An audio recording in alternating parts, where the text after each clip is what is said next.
ਸਤਨਾਮ ਸ੍ਰੀ ਵਾਹਿਗੁਰੂ ਸਾਹਿਬ JIO. ਸੋਹੀ ਮਹੱਲਾ ਪੰਜਵਾ। ਮਹਾਯਗਨ ਤੇ ਤੁਧ ਹਾਥ ਦੇ ਰਾਖੇ, ਪਏ ਤੇਰੀ ਸਰਣ ਆਈ। ਤੇਰਾ ਮਾਨ ਤਾਣ ਰਿਦ ਅੰਤਰ, ਹੋਰ ਦੂਜੀ ਆਸ ਚੁਕਾਈ। ਮਹਾਯਗਨ ਤੇ ਤੁਧ ਹਾਥ ਦੇ ਰਾਖੇ। ਵਾਹਿਗੁਰੂ ਜੀ ਕਾ ਖਾਲਸਾ, ਵਾਹਿਗੁਰੂ ਜੀ ਕੀ ਫਤਿਹ। ਕੋਟ ਬ੍ਰਹਮੰਡਾਂ ਦੇ ਮਾਲਕ, ਜੁਗੋ ਜੁਗੀ ਅਟਲ ਸ਼ਬਦਾ ਅਵਤਾਰ, ਦਸਾਂ ਪਾਤਸ਼ਾਹੀਆਂ ਦੀ ਆਤਮਕ ਜੋਤ, ਧੰਨ ਧੰਨ ਸਤਿਗੁਰੂ ਸ੍ਰੀ ਗੁਰੂ ਗ੍ਰੰਥ ਸਾਹਿਬ ਸੱਚੇ ਪਾਤਸ਼ਾਹ ਜੀ ਮਹਾਰਾਜ ਜੀ ਦੀ ਪਾਵਨ ਪਵਿੱਤਰ ਹਜ਼ੂਰੀ ਦੇ ਵਿੱਚ ਜੁੜ ਮਿਲ ਬੈਠੀ ਗੁਰੂ ਰੂਪ ਗੁਰੂ ਖਾਲਸਾ ਸਾਧ ਸੰਗਤ ਜੀਓ।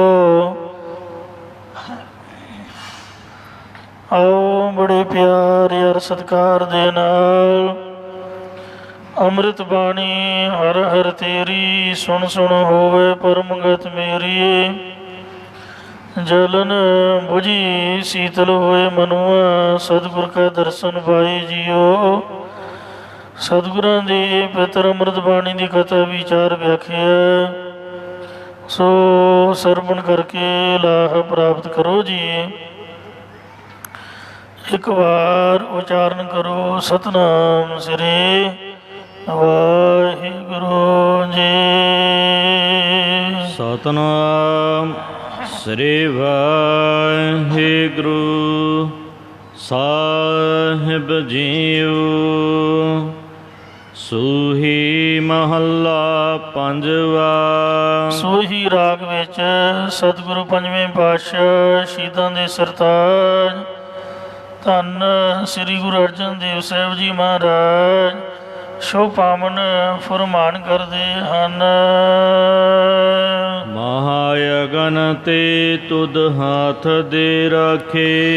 ਹੇ ਵਾਹਿਗੁਰੂ, ਤੂੰ ਮਾਤਾ ਦੇ ਗਰਭ ਰੂਪ ਜਾਂ ਮਾਇਆ ਰੂਪ ਜਿਹੜੀ ਵੱਡੀ ਅੱਗ ਹੈ, ਉਹਦੇ ਵਿੱਚ ਪੈਣ ਤੋਂ ਆਪਣਾ ਕਿਰਪਾ ਰੂਪੀ ਹੱਥ ਦੇ ਕੇ ਉਹਨਾਂ ਨੂੰ ਰੱਖ ਲਿਆ ਹੈ।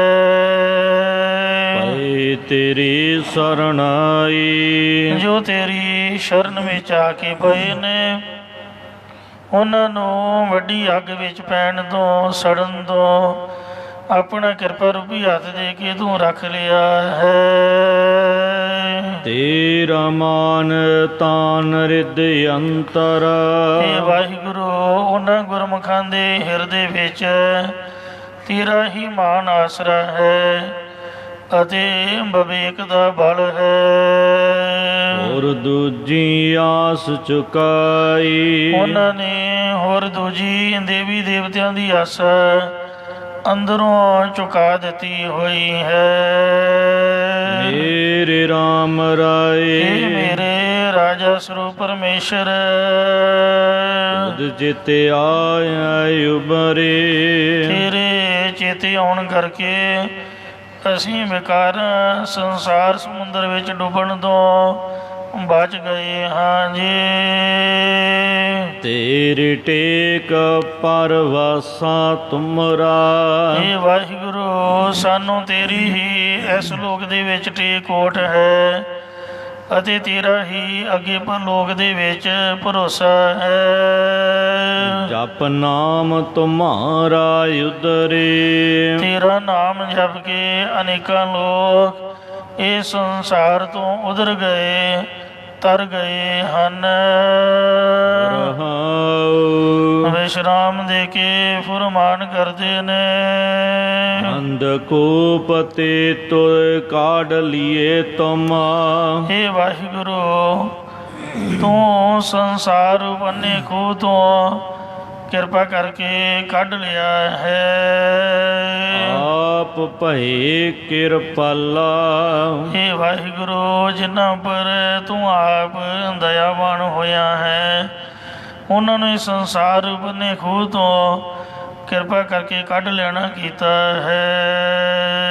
ਸਾਰ ਸੰਭਾਲ ਸਰਬ ਸੁਖ ਦੀਏ। ਉਹਨਾਂ ਦੀ ਸਾਰੀ ਖਬਰ ਲੈ ਕੇ ਤੇ ਸੰਭਾਲ ਕੇ ਸਾਰੇ ਪ੍ਰਕਾਰ ਦੇ ਸੁੱਖ ਤੂੰ ਉਹਨਾਂ ਨੂੰ ਦੇਣਾ ਕੀਤੇ ਹਨ। ਆਪ ਕਰੇ ਪ੍ਰਤਪਾਲਾ। ਉਹ ਜਾਣਦੇ ਨੇ ਕਿ ਤੂੰ ਆਪ ਹੀ ਪਾਲਣਾ ਕਰਦਾ ਹੈ। ਆਪਣੀ ਨਾਦਰ ਕਰੇ ਪਰਮੇਸ਼ਰ। ਇਹ ਪਰਮੇਸ਼ਰ, ਜਿਨ੍ਹਾਂ ਦੇ ਤੂੰ ਆਪਣੀ ਕਿਰਪਾ ਦ੍ਰਿਸ਼ਟੀ ਕਰਦਾ ਹੈ, ਬੰਧਨ ਕਾਟ ਚੜਾਏ। ਉਹਨਾਂ ਦੇ ਹੰਗਤਾ ਮਮਤਾ ਦੇ ਜੰਜਾਲਾਂ ਨੂੰ ਕੱਟ ਕੇ ਤੂੰ ਛੁਡਾ ਲਿਆ, ਭਾਵ ਉਹਨਾਂ ਨੂੰ ਮੁਕਤ ਕਰ ਦਿੱਤਾ ਹੈ। ਆਪਣੀ ਭਗਤਾ ਪ੍ਰਭ ਆਪ ਕਰਾਈ। ਇਹ ਪਰਮੇਸ਼ਰ, ਉਹਨਾਂ ਕੋਲੋਂ ਆਪਣੀ ਪ੍ਰੇਮਾ ਭਗਤੀ ਤੂੰ ਆਪ ਹੀ ਕਰਾਉਣਾ ਕੀਤੀ ਹੈ। ਆਪੇ ਸੇਵਾ ਲਾਏ। ਅਤੇ ਆਪ ਹੀ ਉਹਨਾਂ ਨੂੰ ਆਪਣੀ ਸੇਵਾ ਟਹਿਲ ਦੇ ਵਿੱਚ ਲਾ ਲਿਆ ਹੈ। ਭਰਮ ਗਿਆ ਪੈ ਮੋਹ ਬਿਨਾਸੇ। ਉਹਨਾਂ ਦਾ ਸਰੂਪ ਦਾ ਭਰਮ ਵੀ ਚਲਿਆ ਗਿਆ, ਜਾਂ ਮਾਦਕਾਂ ਦਾ ਭੈ, ਸੰਬੰਧੀਆਂ ਸਰੀਰ ਆਦਿਕ ਦਾ ਮੋਹ ਵੀ ਨਾਸ਼ ਹੋ ਗਿਆ ਹੈ। ਮਿਟਿਆ ਸਗਲ ਵਸੂਰਾ।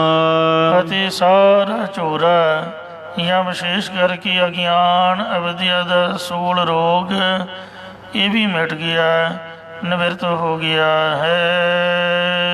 ਨਾਨਕ ਦਇਆ ਕਰੀ ਸੁਖ ਦਾਤਾ।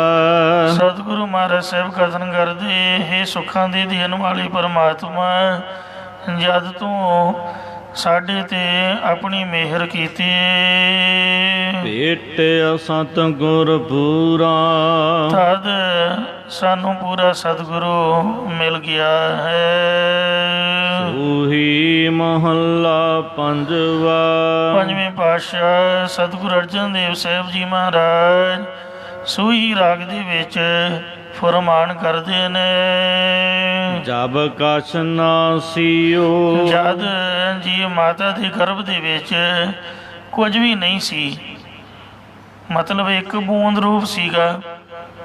ਮਾਂ ਕੀ ਰਕਤ ਪਿਤਾ ਬਿੰਦ ਧਾਰਾ, ਗੋਲੀ ਜੀ ਬਣੀ ਹੈ, ਕੁਛ ਵੀ ਨਹੀਂ ਸੀਗਾ।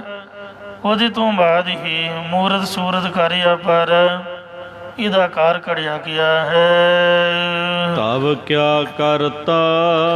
ਉਹਨੇ ਪੁੱਠੀਆਂ ਛਾਲਾਂ ਮਾਰਦਾ, ਬੜੀਆਂ ਡੀਂਗਾਂ ਮਾਰਦਾ, ਮੈਂ ਆਹ ਕਰ ਦਿਓ, ਮੈਂ ਉਹ ਕਰ ਦਿਓ। ਉਦੋਂ ਕੀ ਕਰਦਾ ਸੀਗਾ, ਕੀ ਕਰ ਸਕਦਾ ਸੀ। ਕਵਨ ਕਰਮ ਕਰ ਆਇਆ। ਜਦ ਮਾਂ ਦੇ ਗਰਭ ਚੋਂ ਬਾਹਰ ਆ ਗਿਆ, ਤਦ ਕਿਹੜਾ ਕਰਮ ਕਰਦਾ ਹੈ, ਭਾਵ ਆਪ ਕੁਝ ਨਹੀਂ ਕਰ ਸਕਦਾ। ਇਸੇ ਪ੍ਰਕਾਰ ਜਬ ਕਛ ਨਾਸੀਓ। ਜਦ ਜੀਵ ਮਾਂ ਦੇ ਗਰਭ ਦੇ ਵਿੱਚ ਕੁਝ ਵੀ ਨਹੀਂ ਸੀਗਾ, ਪਰ ਬਹੁਤ ਸੂਖਮ ਆਕਾਰ ਵਾਲਾ ਸੀ, ਤਬ ਕਿਆ ਕਰਤਾ। ਤਦੋਂ ਇਹ ਕੀ ਕਰਦਾ ਸੀ, ਭਾਵ ਕਿ ਨਾਮ ਜਪਦਾ ਸੀ। ਮਹਾਰਾਜ ਨੇ ਬਚਨ ਕੀਤਾ, ਮਾਤ ਗਰਭ ਮੈਂ ਆਪਨ ਸਿਮਰਨ ਦੇ, ਤਹਿ ਤੁਮ ਰਾਖਣ ਹਾਰੇ, ਪਾਵਕ ਸਾਗਰ ਅਥਾਹ ਲਹਿਰ ਮੈਂ ਤਾਰੋ ਤਾਰਨ ਹਾਰੇ। ਮਾਧੋ ਤੂੰ ਠਾਕੁਰ ਸਿਰ ਮੋਰਾ, ਇਹਾ ਉਹਾ ਤੁਹਾਰੋ ਤੋਰਾ। ਸੋ ਉਦੋਂ ਇਹ ਸਵਾਸ ਸਵਾਸ ਨਾਮ ਜਪਦਾ ਸੀ। ਪੌੜੀ ਰਕਤ ਬਿੰਦ ਕਾ ਨਿਮਿਆ, ਅਗਨ ਉਦਰ ਮਝਾਰ, ਉਰਦ ਮੁਖ ਕੋ ਚੀਲ ਵਿਕਲ, ਨਰਕ ਕੋਰ ਗੁਬਾਰ, ਹਰ ਸਿਮਰਤ ਤੂੰ ਨਾ ਜਲ, ਮਨ ਧਨ ਉਰ ਧਾਰ। ਬਿਖਮ ਥਾਨੋਂ ਜਿਨ ਰਖਿਆ, ਤਿਸ ਤਿਲ ਨਾ ਵਿਸਾਰ। ਬੜਾ ਸੂਖਮ ਆਕਾਰ ਵਾਲਾ ਸੀ, ਨਾਮ ਜਪਦਾ ਸੀ। ਕਰਮ ਕਵਨ ਕਰਮ ਕਰ ਆਇਆ।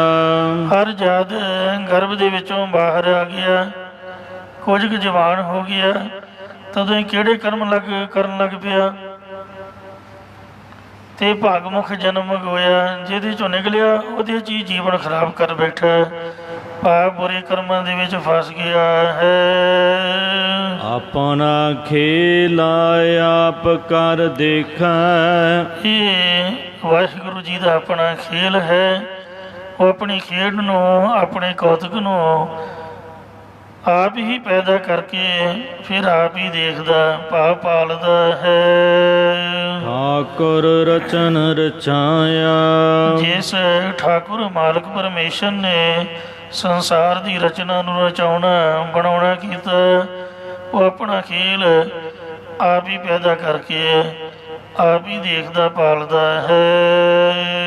ਮੇਰੇ RAM ਰਾਏ ਮੇਰੇ ਰਾਜਾ ਸਰੂਪ ਪਰਮੇਸ਼ਰ, ਮੁਝ ਤੇ ਕਛੂ ਨਾ ਹੋਈ। ਮੈਥੋਂ ਕੁਝ ਵੀ ਨਹੀਂ ਹੋ ਸਕਦਾ। ਆਪੇ ਕਰਤਾ ਆਪ ਕਰਾਏ। ਤੂੰ ਆਪ ਹੀ ਰਚਨਹਾਰ ਹੈ, ਆਪ ਹੀ ਪਾਲਣਾ ਕਰਾਉਂਦਾ ਹੈ।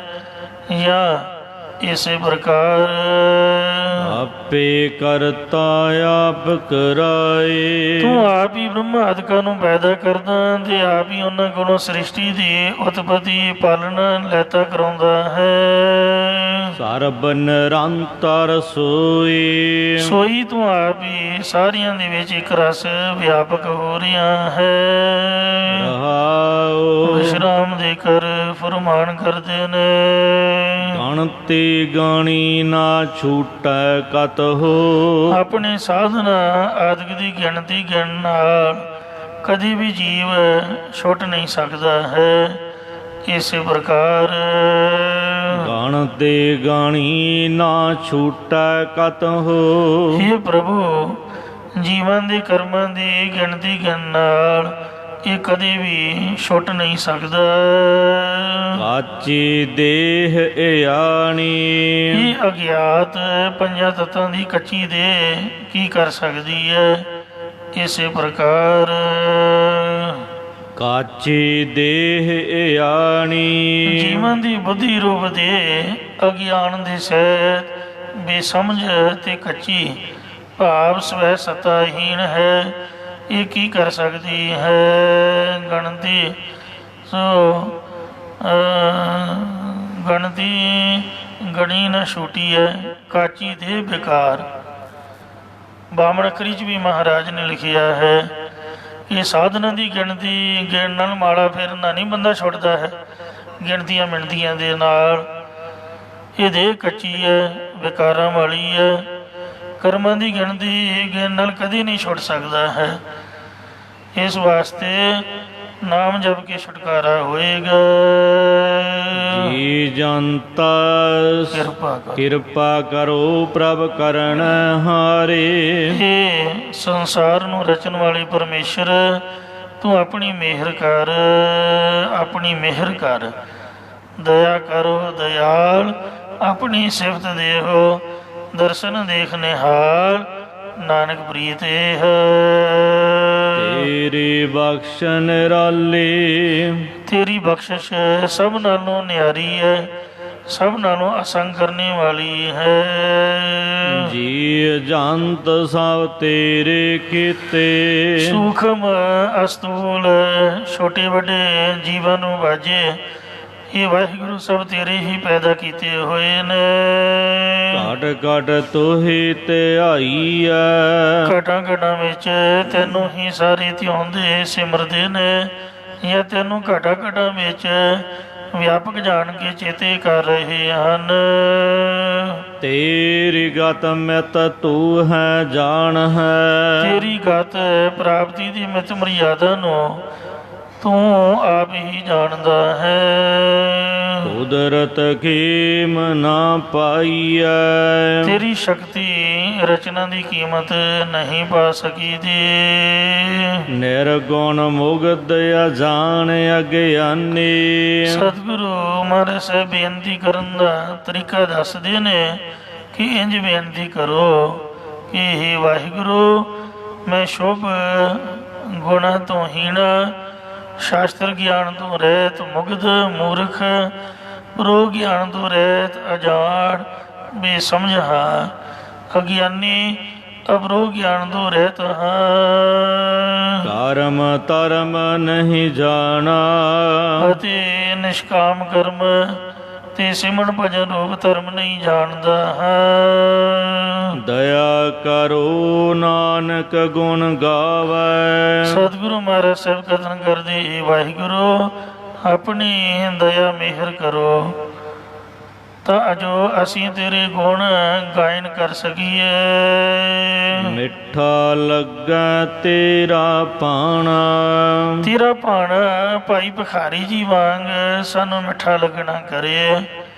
ਇੱਕ ਪਾਸੇ ਲੜਕੇ ਦਾ ਵਿਆਹ ਰਚਿਆ ਹੋਇਆ, ਦੂਜੇ ਪਾਸੇ ਉਹ ਸਿੜੀ ਤਿਆਰ ਕਰ ਰਿਹਾ, ਜਿਹਦੇ ਵਿੱਚ ਮੁਰਦਾ ਪਾ ਕੇ ਮੜੀਆਂ ਨੂੰ ਲਿਜਾਈਦਾ, ਅਤੇ ਜਿਹੜੀ ਪਾਟੀ ਹੋਈ ਦਰੀ ਆ ਉਹਨੂੰ ਟਾਕੀਆਂ ਲਾ ਰਿਹਾ।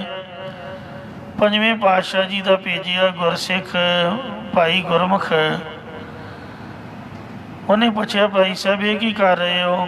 ਬਾਹਰ ਹਲਵਾਈ ਲੱਗੇ, ਮਠਿਆਈਆਂ ਬਣ ਰਹੀਆਂ, ਤੁਸੀਂ ਅੰਦਰ ਵੜ ਕੇ ਟਾਕੀਆਂ ਲਾ ਰਹੇ ਹੋ। ਛੱਡੋ, ਆਓ ਰੰਗ ਤਮਾਸ਼ੇ ਵੇਖੋ। ਭਾਈ ਸਾਹਿਬ ਕਹਿਣ ਲੱਗੇ, ਭਾਈ ਇਹਨਾਂ ਦੀ ਵੀ ਜ਼ਰੂਰਤ ਹੈ। ਕਹਿੰਦੇ ਸਭ ਮੁਰਦਿਆਂ ਵਾਲਾ ਸਮਾਨ ਹੈ, ਕਫਨ ਤਿਆਰ ਕੀਤਾ ਹੋਇਆ ਹੈ, ਸਿੜੀ ਤਿਆਰ ਕੀਤੀ ਹੋਈ ਹੈ, ਦਰੀ ਨੂੰ ਟਾਕੀਆਂ ਲਾ ਰਹੇ ਹੋ, ਬਾਹਰ ਵਿਆਹ ਹੈ। ਕਹਿੰਦੇ ਇਹਦੀ ਵੀ ਲੋੜ ਹੈ। ਕਹਿੰਦੇ ਕੀ ਲੋੜ ਹੈ ਜੀ? ਕਹਿੰਦੇ ਸਮਾਂ ਆਉਣ 'ਤੇ ਆਪਣੇ ਆਪ ਤੈਨੂੰ ਪਤਾ ਚੱਲ ਜਾਏਗਾ। ਜਦ ਲੜਕੇ ਨੂੰ ਵਿਆਹ ਕੇ ਨਹੁੰ ਘਰ ਲਿਆਂਦੇ ਤਾਂ ਕੋਈ ਚੋਰ ਚੋਰੀ ਕਰਨ ਆਏ, ਉਹਦੇ ਮਗਰ ਵਾੜ ਭੱਜੇ, ਇਹ ਵੀ ਭੱਜੇ, ਜਾਂ ਸ਼ਾਇਦ ਲੜਾਈ ਹੋਈ, ਲੜਾਈ ਛਡਾਉਣ ਦੇ ਵਿੱਚ ਚਲੇ ਗਏ, ਕੁਝ ਵੀ ਹੋਇਆ। ਉਹ ਜਿਹੜੀ ਗੋਲੀ ਸੀਗੀ ਲੜਾਈ ਝਗੜੇ ਵਿੱਚ ਜਾਂ ਚੋਰਾਂ ਵੱਲੋਂ ਚਲਾਈ, ਇਹਦੇ ਵੱਜ ਗਈ, ਇਹਦੇ ਲੜਕੇ ਦੇ। ਉਹ ਵਿਚਾਰਾ ਚੜ੍ਹਾਈ ਕਰ ਗਿਆ, ਉੱਥੇ ਰੋਣਾ ਧੋਣਾ ਖੜਾ ਹੋ ਗਿਆ। ਲੋਕ ਅਫਸੋਸ ਕਰਨ ਆਉਣ ਲੱਗੇ ਤਾਂ ਜਿਹੜੀ ਦਰੀ ਨੂੰ ਟਾਕੀਆਂ ਲਾ ਰਹੇ ਸੀ ਉਹ ਲਿਆ ਕੇ ਭਾਈ ਸਾਹਿਬ ਨੇ ਵਿਛਾ ਦਿੱਤੀ। ਜਿਹੜੀ ਸਿੜੀ ਤਿਆਰ ਕੀਤੀ ਸੀ ਉਹ ਲਿਆ ਕੇ ਵਿਹੜੇ 'ਚ ਰੱਖ ਦਿੱਤੀ। ਨਾ ਪਹਿਲਾਂ ਉਹ ਹੱਸ ਖੇਡ ਰਹੇ ਸੀ, ਨੱਚ ਗਾ ਰਹੇ ਸੀ, ਵਿਆਹ ਦੇ ਵਿੱਚ ਕੋਈ ਖੁਸ਼ੀ ਨਹੀਂ ਮਨਾ ਰਹੇ, ਅਤੇ ਨਾ ਹੀ ਹੁਣ ਰੋ ਰਹੇ ਨੇ। ਉਹ ਭਾਈ ਗੁਰਮੁਖ ਸਿੱਖ ਨੇ ਆਖਿਆ, ਕਹਿੰਦੇ ਮਹਾਰਾਜ, ਜੇ ਤੁਹਾਨੂੰ ਇੰਨੀ ਅੰਤਰਜਾਮਤਾ ਹੈ ਤਾਂ ਤੁਸੀਂ ਮਹਾਰਾਜ ਦੇ ਕੋਲ ਇੰਨੀ ਚਲਦੀ ਵੇਖੋ। ਗੁਰੂ ਸਾਹਿਬ ਨੇ ਮੈਨੂੰ ਤੁਹਾਡੇ ਘਰ ਭੇਜਿਆ, ਸਾਹਿਬ ਤੁਹਾਨੂੰ ਗੁਰਮੁਖ ਮੰਨਦੇ ਨੇ, ਅਤੇ ਤੁਸੀਂ ਮਹਾਰਾਜ ਦੇ ਚਰਨਾਂ 'ਚ ਅਰਦਾਸ ਕਰਕੇ ਆਪਣੇ ਮੁੰਡੇ ਦੀ ਉਮਰ ਵਧਾ ਲੈਂਦੇ। ਕਹਿੰਦੇ ਆਖਿਰ ਜੇ ਉਮਰ ਵਧਾ ਲੈਂਦੇ ਤਾਂ ਵੀ ਤਾਂ ਮਰਨਾ ਹੀ ਸੀ, ਕਿੰਨੀ ਕੁ ਬੰਦਾ ਉਮਰ ਵਧਾ ਲਏਗਾ, ਇਸ ਲਈ ਭਾਣੇ 'ਚ ਰਹਿਣਾ ਚਾਹੀਦਾ। ਕਹਿੰਦੇ ਫਿਰ ਮਹਾਰਾਜਾ ਨਹੁੰ ਕਾਹਦੇ ਵਾਸਤੇ ਲਿਆ ਕੇ ਇਸ ਘਰ ਦੇ ਵਿੱਚ ਪ੍ਰਵੇਸ਼ ਕਰਵਾਈ? ਇਹਨੂੰ ਨਾ ਹੀ ਵਿਆਹ ਕੇ ਲਿਆਉਂਦੇ, ਇਹ ਵਿਚਾਰੀ ਦੀ ਜ਼ਿੰਦਗੀ ਸਾਰੀ ਦੁੱਖਾਂ ਵਿੱਚ ਨਿਕਲੂਗੀ। ਤੁਹਾਨੂੰ ਜੇ ਪਤਾ ਸੀ ਵੀ ਮੇਰੇ ਮੁੰਡੇ ਨੇ ਵਿਆਹ ਤੋਂ ਬਾਅਦ ਮਰ ਜਾਣਾ, ਅਤੇ ਇਹਨੂੰ ਵਿਚਾਰੀ ਨੂੰ ਵਿਆਹ ਕੇ ਕਿਉਂ ਲਿਆਂਦਾ? ਇਹਦੀ ਜ਼ਿੰਦਗੀ ਖਰਾਬ ਕੀਤੀ। ਕਹਿੰਦੇ ਵਾਹਿਗੁਰੂ ਵਾਹਿਗੁਰੂ, ਇਹਦੀ ਜ਼ਿੰਦਗੀ ਸਫਲ ਹੋਈ ਹੈ। ਇਹ ਸੰਗਤ ਦੀ ਸੇਵਾ ਕਰੂਗੀ, ਬਰਤਨ ਮਾਂਜੇਗੀ, ਆਪਣਾ ਜੀਵਨ ਸਫਲ ਕਰੇਗੀ। ਪਿਛਲੇ ਜਨਮ 'ਚ ਵੇਸਵਾ ਸੀ, ਮੇਰਾ ਲੜਕਾ ਤਪਸਵੀ ਸੀ, ਇਹਨਾਂ ਦੀ ਨਿਗਾਹ ਰਲ ਗਈ, ਮਨ ਦਾ ਫੁਰਨਾ ਕੇਵਲ ਵਿਆਹ ਦਾ ਬਣਿਆ। ਉਸੇ ਵਕਤ ਸਵਾਸ ਪੂਰੇ ਹੋ ਗਏ। ਮਹਾਰਾਜ ਨੇ ਉਮਰ ਓਨੀ ਕੁ ਲਿਖੀ ਸੀ, ਉਹ ਫੁਰਨਾ ਹੀ ਪੂਰਾ ਕੀਤਾ ਵਾਹਿਗੁਰੂ ਨੇ। ਕੇਵਲ ਵਿਆਹ ਦਾ ਫੁਰਨਾ ਸੀਗਾ, ਸੋ ਪੂਰਾ ਹੋ ਗਿਆ। ਉਹਨੇ ਪਹਿਲੇ ਜਨਮ 'ਚ ਹੀ ਮੁਕਤ ਹੋ ਜਾਣਾ ਸੀ, ਪਰ ਫੁਰਨਾ ਹੋਣ ਕਰਕੇ ਉਹਨੂੰ ਜਨਮ ਲੈਣਾ ਪਿਆ। ਸਾਡੇ ਘਰ ਵਾਹਿਗੁਰੂ ਜੀ ਨੇ ਭੇਜਿਆ, ਜਿਹੜੀਆਂ ਰੂਹਾਂ ਨੇ ਉਹ ਕਿਸੇ ਦਾ ਕੋਈ ਧੀ ਨਹੀਂ, ਕੋਈ ਪੁੱਤ ਨਹੀਂ, ਇਹ ਪੁਰਾਣਾ ਕੋਈ ਲੈਣ ਦੇਣ ਸੰਬੰਧ ਹੈ। ਪਤਾ ਨਹੀਂ ਕਿੱਥੋਂ ਕਿੱਥੋਂ ਆਉਂਦੀਆਂ ਨੇ, ਮੁੜ ਕੇ ਫਿਰ ਤੁਰ ਜਾਂਦੀਆਂ ਨੇ। ਆਪਾਂ ਤਾਂ ਐਵੇਂ ਆਪਣੱਤ ਜਣਾਉਂਦੇ ਹਾਂ ਕਿ ਆਹ ਸਾਡਾ ਹੈ। ਉਹ ਹੁਣ ਮੁਕਤ ਹੋ ਗਿਆ ਹੈ, ਵਿਆਹ ਕਰਾ ਕੇ ਉਹਦਾ ਫੁਰਨਾ ਖਤਮ ਹੋ ਗਿਆ। ਇਹ ਹੁਣ ਬੀਬੀ ਪਿਛਲੇ ਜਨਮ 'ਚ ਇਹਨੇ ਕੋਈ ਚੰਗਾ ਕੰਮ ਕੀਤਾ ਨਹੀਂ ਹੈ, ਹੁਣ ਇਹ ਸਾਡੇ ਘਰ ਆਈ ਹੈ, ਇੱਥੇ ਸੰਗਤ ਦੀ ਸੇਵਾ ਕਰੇਗੀ, ਇਹਦਾ ਵੀ ਪਾਰ ਉਤਾਰਾ ਹੋ ਜਾਏਗਾ। ਇਸ ਲਈ ਗੁਰਮੁਖ ਤੇਰਾ ਭਾਣਾ ਪਾਵੇ, ਗੁਰਮੁਖ ਸਗਲੀ ਗਣਤ ਮਿਟਾਵੇ, ਗੁਰਮੁਖ ਵੈਰ ਵਿਰੋਧ ਗਵਾਵੇ, ਗੁਰਮੁਖ ਸਗਲੀ ਗਣਤ ਮਿਟਾਵੇ, ਗੁਰਮੁਖ ਰਾਮ ਨਾਮ ਰੰਗ ਰਾਤਾ, ਨਾਨਕ ਗੁਰਮੁਖ ਖਸਮ ਪਛਾਤਾ। ਇਹ ਗੁਰਮੁਖ ਦੇ ਲੱਛਣ ਹਨ। ਤੇਰਾ ਕੀਆ ਮਿੱਠਾ ਲਾਗੈ, ਹਰ ਨਾਮ ਪਦਾਰਥ ਨਾਨਕ ਮੰਗੈ। ਭਾਣੇ ਦੇ ਮਾਲਕ ਸ੍ਰੀ ਗੁਰੂ ਅਰਜਨ ਦੇਵ ਜੀ ਨੇ ਵੀ ਭਾਣੇ ਵਿੱਚ ਪ੍ਰਸੰਨ ਰਹਿਣਾ ਕੀਤਾ, ਭਾਣੇ ਨੂੰ ਮਿੱਠਾ ਕਰਕੇ ਮੰਨਿਆ। ਜਿਹੜੇ ਨਾਲ ਦੇ ਸਿੱਖ ਭਾਈ ਵਿਧੀ ਚੰਦ, ਭਾਈ ਪੁਰਾਣਾ ਜੀ ਆਦਿਕ, ਜਦ ਚੰਦੂ ਨੇ ਉਹਨਾਂ ਨੂੰ ਮਾਰ ਕੀਤੀ ਤੇ ਗੁਰੂ ਸਾਹਿਬ ਨੇ ਆਖਿਆ, ਗੁਰਸਿੱਖੋ ਤੁਸੀਂ ਕਿਉਂ ਮਾਰ ਖਾਂਦੇ ਹੋ, ਆਰਾਮ ਨਾਲ ਬੈਠੇ ਰਹੋ, ਇਹ ਸਾਡਾ ਭਾਣਾ ਹੈ। ਪਰ ਸਿੱਖਾਂ ਕੋਲੋਂ ਜਰਨਾ ਬੜਾ ਔਖਾ ਸੀਗਾ। ਉਹਨਾਂ ਅਰਦਾਸ ਕੀਤੀ, ਹੈ ਸੱਚੇ ਪਾਤਸ਼ਾਹ ਸਾਡਾ ਕੋਈ ਵੱਸ ਨਹੀਂ ਚੱਲਦਾ, ਇਹ ਚੰਦੂ ਕੋਈ ਪੇਸ਼ ਨਹੀਂ ਜਾਣ ਦਿੰਦਾ, ਜਿਸ ਤਰ੍ਹਾਂ ਤੈਨੂੰ ਕਸ਼ਟ ਦੇ ਰਿਹਾ ਕਿਤੇ ਸਾਡੇ ਵੱਸ ਪਾਏ, ਅਸੀਂ ਵੀ ਇਹਨੂੰ ਇਸੇ ਤਰ੍ਹਾਂ ਹੀ ਦੁੱਖ ਦਈਏ, ਪਤਾ ਲੱਗੇ। ਸੋ ਗੁਰੂ ਹਰਗੋਬਿੰਦ ਸਾਹਿਬ ਨੇ ਅਰਦਾਸ ਸੁਣੀ ਅਰਦਾਸ, ਸੁਆਮੀ ਮੇਰਾ ਸਰਬ ਕਲਾ ਬਣਾਈ, ਪ੍ਰਗਟ ਭਈ ਸਗਲੇ ਜੁਗ ਅੰਤਰ, ਗੁਰੂ ਨਾਨਕ ਕੀ ਵਡਿਆਈ। ਭਾਈ ਵਿਧੀ ਚੰਦ, ਭਾਈ ਪੁਰਾਣੇ ਦੇ ਵਾਸੀ ਚੰਦੂ ਨੂੰ ਪਾਇਆ, ਉਹਦੀ ਨੱਕ 'ਚ ਨਕੇਲ ਪਾ ਕੇ ਦਿੱਲੀ ਤੋਂ ਤਰਨਤਾਰਨ ਤੋਂ ਅੰਮ੍ਰਿਤਸਰ ਲਿਆਂਦਾ। ਫਿਰ ਇੱਥੋਂ ਹੀ ਲਾਹੌਰ ਲੈ ਕੇ ਗਏ। ਜਿਸ ਪਟਪੂੰਜੇ ਨੇ ਮਹਾਰਾਜ ਦੇ ਪਾਵਨ ਸੀਸ 'ਚ ਤੱਤੀ ਰੇਤ ਪਾਈ, ਇਹਦੇ ਜ਼ਬਰਦਸਤੀ ਕਰਨ ਨੂੰ ਵੀ ਅਰਦਾਸ ਕਰਦਾ ਸੀ, ਇਹ ਮਹਾਰਾਜ ਮੈਂ ਮਜਬੂਰ ਹਾਂ, ਇਹ ਖੁਰਪੇ ਦੇ ਨਾਲ ਮੇਰੇ ਕੋਲ ਤੱਤੀ ਰੇਤ ਜ਼ਬਰਦਸਤੀ ਪਵਾ ਰਿਹਾ, ਮੇਰਾ ਕਿਤੇ ਵੱਸ ਚੱਲੇ, ਖੁਰਪਾ ਇਹਦੇ ਸਿਰ 'ਚ ਮਾਰਾਂ, ਇਹਦਾ ਘੋਗਾ ਚਿੱਤ ਕਰ ਦਿਆਂ, ਇਹਨੂੰ ਖਤਮ ਕਰ ਦਿਆਂ। ਉਹਦੀ ਵੀ ਅਰਦਾਸ ਗੁਰੂ ਹਰਗੋਬਿੰਦ ਸਾਹਿਬ ਨੇ ਸੁਣੀ। ਆਖਿਆ, ਗੁਰਸਿੱਖਾ ਬਾਹਰ ਨਿਕਲ, ਆ ਵੇਖ। ਟਕਾ ਜਦ ਮੰਗਾ ਕੇ ਇਹਨੂੰ ਮਰਵਾ ਰਹੀ ਸੀ, ਪਟਭੂੰਜੇ ਕੋ ਨੇ ਟਕਾ ਮੰਗਿਆ, ਉਹਨੇ ਮਾਰਿਆ ਵੱਟ ਕੇ ਸਿਰ 'ਚ ਇਹਦੇ ਖੁਰਪਾ ਭੜਕਾ ਕੇ ਸੁੱਟਤਾ, ਉੱਥੇ ਕਚੂਮਰ ਨਿਕਲ ਗਿਆ। ਇਹ ਸਾਹਿਬ ਦਾ ਭਾਣਾ ਮੰਨਦੇ ਨੇ ਤੇ ਗੁਰਸਿੱਖ ਵੀ ਭਾਣਾ ਮੰਨਦੇ ਨੇ, ਪਰ ਰੱਬ ਨਹੀਂ ਬਖਸ਼ਦਾ। ਪਰਮਾਤਮਾ ਕੀਤੇ ਕਰਮ ਦੀ ਸਜ਼ਾ ਬੰਦੇ ਨੂੰ ਦਿੰਦਾ, ਇਸ ਲਈ ਸਮਝ ਕੇ ਰਹਿਣਾ ਚਾਹੀਦਾ।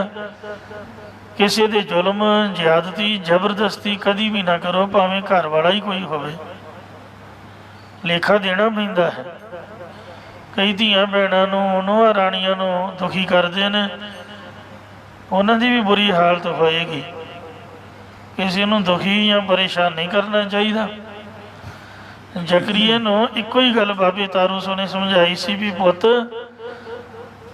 ਜੋ ਤੂੰ ਮਰਜ਼ੀ ਕਰ ਲੈ, ਤੇਰੀ ਖੁਸ਼ੀ ਹੈ, ਤੇਰੇ ਵੱਸ ਪਏ ਆ। ਸਾਨੂੰ ਮਹਾਰਾਜ ਦਾ ਹੁਕਮ ਹੈ ਕਿ ਭਾਣਾ ਮੰਨਣਾ ਹੈ, ਸ਼ਹੀਦੀ ਦੇਣੀ ਹੈ, ਸ਼ਕਤੀ ਨਹੀਂ ਦਿਖਾਉਣੀ। ਪਰ ਇੱਕ ਗੱਲ ਯਾਦ ਰੱਖ ਲੈ, ਤੂੰ ਮੈਨੂੰ ਮਾਰ ਹੀ ਸਕਦਾ, ਕੁਝ ਹੋਰ ਨਹੀਂ ਕਰ ਸਕਦਾ। ਜਦੋਂ ਤੂੰ ਮੇਰੇ ਤੇ ਵਾਰ ਕੀਤਾ, ਮੈਨੂੰ ਖਤਮ ਕੀਤਾ, ਮੈਨੂੰ ਮਾਰਨ ਦੀ ਕੋਸ਼ਿਸ਼ ਕੀਤੀ, ਤਾਂ ਮੈਂ ਬਾਅਦ ਵਿੱਚ ਸੱਚਖੰਡ ਜਾਊਂਗਾ, ਪਹਿਲਾਂ ਤੈਨੂੰ ਆਪਦੀ ਜੁੱਤੀ ਦੀ ਨੋਕ ਅੱਗੇ ਲਾ ਕੇ ਨਰਕਾਂ 'ਚ ਪਾਊਂਗਾ। ਮੇਰੇ ਕੇਸਾਂ ਨੂੰ ਹੱਥ ਨਾ ਪਾਈ। ਇਹ ਕੇਸ ਮਹਾਰਾਜ ਗੁਰੂ ਗੋਬਿੰਦ ਸਿੰਘ ਦੇ ਨੇ, ਇਹ ਵੇਖ ਲਈ। ਤੂੰ ਹੁਣ ਕਰਨ ਤਾਂ ਲੱਗਾ ਸਭ ਕੁਛ। ਇਹ ਕਲਗੀਧਰ ਮਹਾਰਾਜ ਉਹਦੇ ਕੇਸ ਨੇ, ਜਦ ਤੂੰ ਇਹਦੀ ਬੇਅਦਬੀ ਕਰੇਗਾ ਤੇ ਮਹਾਰਾਜ ਬਖਸ਼ੂਗਾ ਨਹੀਂ ਤੈਨੂੰ। ਮੈਂ ਵੀ ਗੁੱਸਾ ਕਰੂੰਗਾ। ਮਰਨਾ ਤਾਂ ਇੱਕੋ ਦੇਣੀ ਹੈ, ਸਰੀਰ ਦੀ ਕੋਈ ਪਰਵਾਹ ਨਹੀਂ। ਸੋ ਮਹਾਰਾਜ ਦੇ ਚਰਨਾਂ 'ਚ ਅਰਦਾਸ ਕੀਤੀ, ਕਲਗੀਧਰ ਨੇ ਕੇਸ ਤਾਂ ਨਹੀਂ ਕੱਟਣ ਦਿੱਤੇ, ਪਰ ਖੋਪਰਾ ਉਹਦਾ ਲੈ ਗਿਆ। 22 ਦਿਨ ਬਾਬਾ ਜੀ ਸਮਾਧੀ 'ਚ ਰਹੇ ਅਤੇ ਉਸੇ ਦਿਨ ਤੋਂ ਹੀ ਉਹਦਾ ਪਿਸ਼ਾਬ ਬੰਦ ਕਰਤਾ। ਮੁੜ ਕੇ ਭਾਈ ਸ਼ਬੇਗ ਸਿੰਘ ਦੇ ਕੋਲ ਰੋਇਆ, ਜਿਹੜਾ ਉਹਦੇ ਕੋਲ ਨੌਕਰੀ ਕਰਦਾ ਸੀ। ਕਹਿੰਦਾ ਜਾਓ ਸਿੰਘਾਂ ਨੂੰ ਅਰਦਾਸ ਕਰਕੇ ਮੈਨੂੰ ਬਖਸ਼ਾਓ। ਸਿੰਘ ਕਹਿੰਦੇ ਆਪਾਂ ਪਾਪੀ ਦੀ ਅਰਦਾਸ ਨਹੀਂ ਕਰਦੇ, ਉਹ ਬਾਬਾ ਜੀ ਦਾ ਗੁਨਾਹਗਾਰ ਹੈ। ਸੋ ਜਿਹੜਾ ਸੰਤਾਂ ਦਾ ਗੁਨਾਹਗਾਰ ਹੋਵੇ, ਜੇ ਸੰਤ ਬਖਸ਼ ਲੈਣ ਤਾਂ ਬਖਸ਼ ਲੈਣ, ਉਹਨੂੰ ਰੱਬ ਵੀ ਨਹੀਂ ਬਖਸ਼ਦਾ, ਰੱਬ ਦੇ ਘਰੋਂ ਵੀ ਧੱਕਿਆ ਜਾਂਦਾ ਹੈ। ਆਪਾਂ ਤਾਂ ਨਹੀਂ ਉਹਨੂੰ ਬਖਸ਼ਣਾ ਹੈ। ਕਹਿੰਦੇ ਜੀ ਕਿਰਪਾ ਕਰੋ, ਸਿਫਾਰਿਸ਼ ਪਾਈ। ਫਿਰ ਕਹਿੰਦੇ ਬਾਬੇ ਤਾਰੂ ਸੋਹ ਨੇ ਸ਼ਹੀਦ ਹੋਣ ਲੱਗਿਆਂ ਕਿਹੜੇ ਬਚਨ ਕੀਤੇ ਸੀ? ਕਹਿੰਦੇ ਉਹਨਾਂ ਆਖਿਆ ਸੀ ਜੁੱਤੀ ਦੀ ਨੋਕ ਅੱਗੇ ਲਾ ਕੇ ਨਰਕਾਂ 'ਚ ਪਾਵਾਂਗੇ। ਫਿਰ ਕਹਿੰਦੇ ਇਲਾਜ ਬੜਾ ਸੌਖਾ, ਉਹਦੀ ਜੁੱਤੀ ਲਿਆਓ, ਅਰਦਾਸ ਦੀ ਵੀ ਨਹੀਂ ਲੋੜ। ਬਾਬਾ ਜੀ ਨੂੰ ਵੀ ਤੰਗ ਕਰਨ ਦੀ ਲੋੜ ਨਹੀਂ ਵੀ ਉਹਨਾਂ ਨੂੰ ਜਾ ਕੇ ਆਖੀਏ ਵੀ ਬਖਸ਼ ਲਓ, ਉਹਨਾਂ ਬਚਨ ਤਾਂ ਪਹਿਲਾਂ ਹੀ ਛੱਡਿਆ ਹੋਇਆ ਹੈ, ਜੁੱਤੀ ਲਿਆਓ ਬਸ, ਸਭ ਤੋਂ ਵਧੀਆ ਇਲਾਜ ਹੈ। ਖਾਲਸਾ ਸਰਕਾਰ ਨੇ ਹੁਕਮ ਦਿੱਤਾ ਕਿ ਸਮੇਂ ਦੀ ਸਰਕਾਰ ਜ਼ਕਰੀਆ ਖਾਨ ਦੇ ਸਿਰ ਵਿੱਚ ਖਾਲਸੇ ਦੀ ਜੁੱਤੀ ਵਜੇ। ਵੱਢ ਵੱਢ ਕੇ ਜੁੱਤੀਆਂ ਮਾਰੀਆਂ। ਕਹਿੰਦਾ ਹਾਂ ਬੜਾ ਆਨੰਦ ਆਇਆ। ਉਹ ਜਿਵੇਂ ਜੁੱਤੀ ਵਜੇ ਤਿਵੇਂ ਪਿਸ਼ਾਬ ਦਾ ਤੁਪਕਾ ਥੱਲਿਓਂ ਨਿਕਲੇ, ਉਹਨੂੰ ਸੁੱਖ ਮਿਲੇ, ਜੁੱਤੀਆਂ ਖਾਂਦਾ ਰਿਹਾ। ਕਹਿੰਦਾ ਹੋਰ ਜ਼ੋਰ ਦੀ ਮਾਰੋ, ਜਿੰਨਾ ਜ਼ੋਰ ਦੀ ਖਾਏ ਉਹਨਾਂ ਸੌਖਾ ਪਿਸ਼ਾਬ ਨਿਕਲੇ। 22 ਦਿਨ ਲਗਾਤਾਰ ਆਪਣੇ ਸਿਰ 'ਚ ਜੁੱਤੀਆਂ ਖਾਂਦਾ ਰਿਹਾ। ਕਈ ਵਾਰ ਆਪ ਵੀ ਖੁਦ ਮਾਰੇ, ਰਾਤ ਕੋਈ ਮਾਰਨ ਵਾਲਾ ਨਾ ਹੋਵੇ, ਆਪ ਹੀ ਮਾਰੇ। ਇਉਂ ਖਾ ਖਾ ਕੇ ਜੁੱਤੀਆਂ ਮੱਢ ਪੋਲਾ ਹੋ ਗਿਆ, ਤਾਲੂ 'ਚ ਕੀੜੇ ਪੈ ਗਏ। ਉਹਦੇ ਨਾਲ ਹੀ 22ਵੇਂ ਦਿਨ ਉਹਦੀ ਸਮਾਪਤੀ ਹੋ ਗਈ। ਸਾਧ ਸੰਗਤ ਜੋ ਚੜ੍ਹਾਈ ਕਰ ਗਿਆ, ਬਾਬਾ ਜੀ ਦਾ ਬਚਨ ਪੂਰਾ ਹੋਇਆ, ਉਹਨਾਂ ਨੂੰ ਨਰਕਾਂ 'ਚ ਸੁੱਟ ਦਿੱਤਾ। ਫਿਰ ਸਿੰਘ ਧਰਮਸ਼ਾਲਾ 'ਚ ਲਿਆਏ ਸੀ, ਲਾਹੌਰ ਦੀ ਸੰਗਤ ਇਹਨਾਂ ਲੱਤਾਂ ਤੋਂ ਧੋ ਕੇ ਖਾਲ 'ਚ ਸੁੱਟਦਾ ਸੀ, ਸੁੱਕੇ ਖਾਲ 'ਚ।